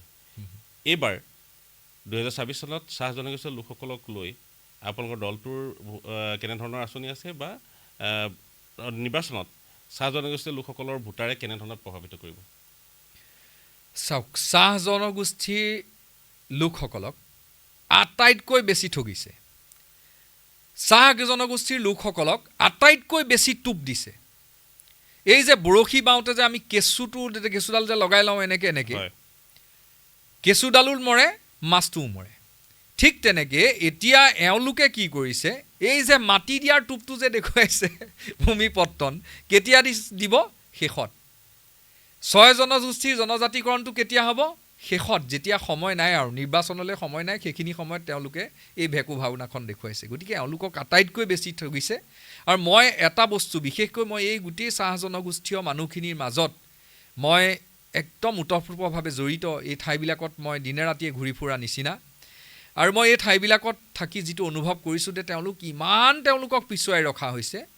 মই আপোনাৰ ষ্টুডিঅ'ৰ মজিয়াত এটা কথা কওঁ যে বৰহমপুৰ সমষ্টিত যিমানবিলাক লাইন আছে, এই লাইনবিলাকত মানুহৰ স্বাস্থ্যৰ অতি কিন্তু পিছপৰা তেওঁলোক স্বাস্থ্যগত দিশত।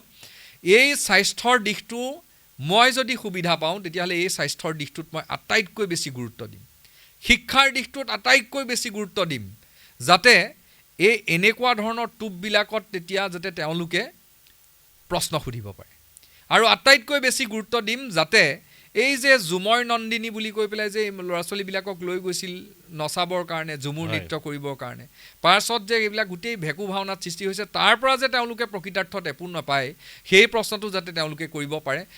মই নিজে মই ধৰি ল'লোঁ, মই বৰহমপুৰ সমষ্টিৰ বিধায়ক হ'লোঁ, মই ক'লোঁ যে নহয়, আমি ইয়াতে মানে মোৰ বিধানসভা সমষ্টিতে এনেকুৱা এটা নৃত্য অনুষ্ঠান পাতিম, তেতিয়া যাতে তেওঁলোকে কয় যে এই হুইজ বীৰেঞ্চি বৰা, কিয় তেওঁ ইয়াত এইখিনি কৰিবলৈ আহিব, আমাক আমাৰ যিখিনি প্ৰয়োজন সেই প্ৰয়োজনখিনি দিয়ক, আমাক তাত নচুৱাবগৈ নালাগে। এই যাতে এটা পৰিৱেশৰ সৃষ্টি। ধন্যবাদ, খুব ভাল কথা এটা কৈছে। আচলতে এটা জাতিক শিক্ষিত কৰিলেহে আচলতে এনেধৰণৰ উত্তৰণটো সম্ভৱ, আৰু চাহ জনগোষ্ঠীয় লোকসকলক খুবেই বেছি প্ৰতাৰণা কৰা হয় বুলি আমি অনুভৱ কৰোঁ। বিশেষভাৱে তেখেতসকলৰ যি অঞ্চলৰ কথাটো আপুনি ক'লে, সেই অঞ্চলটো খুবেই বেছি দুখ লগা, আৰু এই অঞ্চলটোৰ উন্নয়নৰ খুবেই প্ৰয়োজন, তেওঁলোকক শিক্ষিত কৰাটো খুবেই দৰকাৰ। ইয়াৰ লগতে এটা কেতিয়াও কোনো নুসুধা প্ৰশ্ন এটা মই আপোনাক সুধোঁ বুলি ভাবিছোঁ। ডক্টৰ হিমন্ত বিশ্ব শৰ্মাৰ কথাটো আপুনি জানে, তেখেতে বিভিন্ন আঁচনিৰ ওপৰত আঁচনি উলিয়াই ৰাইজকতো মোহাবিষ্ট কৰিছেই, তেখেতে উন্নয়নো কৰিছে, ভাল কামো কৰিছে, ভাল কথাও কৈছে, লগতে নতুন নতুন সপোন দেখুওৱাৰ উপৰিও ডেইলি পাব্লিচিটিটোৰ কাৰণে মিডিয়াত সদায় এক্টিভ হৈ থাকে, আৰু নিজেও ফেচবুক লাইভ আহে। তাৰোপৰি এটা সাংঘাতিক কাম তেখেতে, মই ভাবোঁ ভিতৰি তেখেতসকলে কৰে, সত্ৰ নামঘৰসমূহক তেখেতসকলে খুব সুন্দৰকৈ প্ৰভাৱিত কৰিছে, আকৃষ্ট কৰিছে। আৰু শ্ৰীমন্ত শংকৰদেৱ সংঘ, যিটো অসমৰ আটাইতকৈ, অসমৰ নহয় আচলতে উত্তৰ পূৰ্বাঞ্চলৰ আটাইতকৈ সৰ্ববৃহৎ অনুষ্ঠান, সেই অনুষ্ঠানটো, আৰু কৃষ্ণগুৰু সেৱাশ্ৰম, প্ৰেমানন্দ প্ৰভু, এই সকলোকো তেখেতসকলে খুব বেছিকৈ প্ৰভাৱিত কৰিবৰ কাৰণে বিচাৰে। ইয়াৰ উদ্দেশ্য ৰাজনৈতিক কিবা উদ্দেশ্য আছে নেকি আপোনাৰ দৃষ্টিত? চাওক, ধৰ্মৰ বেপাৰীসকলৰ উদ্দেশ্যটোৱে হ'ল যে ধৰ্মীয় চিন্তা চৰ্চাত একোটা জাতিক, এখিনি মানুহক কেনেকৈ আবদ্ধ কৰি ৰাখিব পাৰি। ধৰ্মটো এটা স্বাধিকাৰ, নিজৰ অধিকাৰ, নিজৰ চিন্তা।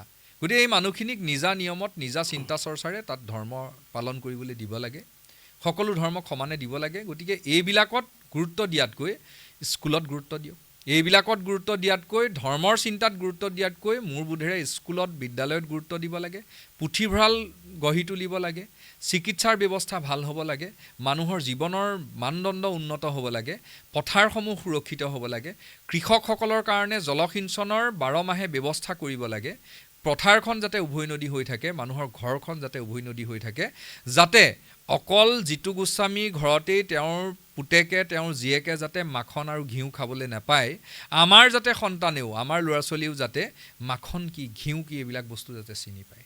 আমাৰ বাগানৰ লাইনত থকা মানুহেও যাতে কণী কি চিনি পায়, মাংস কি চিনি পায়। ইতিমধ্যেতো নাপায়। মানুহেতো মানুহৰ হাতৰ পৰা কিছুমান এতিয়া খাচী মাংস সাধাৰণ মানুহে খাব নোৱাৰে, খাহী মাংস খাব নোৱাৰে, ঠিক তেনেকৈ আপোনাৰ এটা ভাল মাছ পুঠি খাব নোৱাৰে। সেইটো অৱস্থা ইতিমধ্যে মানুহৰ হৈছেই।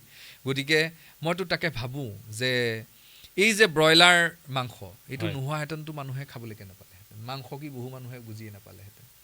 কাৰণ যিটো গতিত আচলতে মানে এটা মানে বিৰাট সাংঘাতিক ধৰণৰ ধনী আৰু দুখীয়াৰ যিটো পাৰ্থক্য হৈছে, এইটো ব্যৱধানে কিন্তু মানুহক অনাগত দিনত কিন্তু সমাজখন ভংগুৰময় সমাজ কৰি তুলিব, নীতিহীন সমাজ এখনত পৰিণত কৰিব।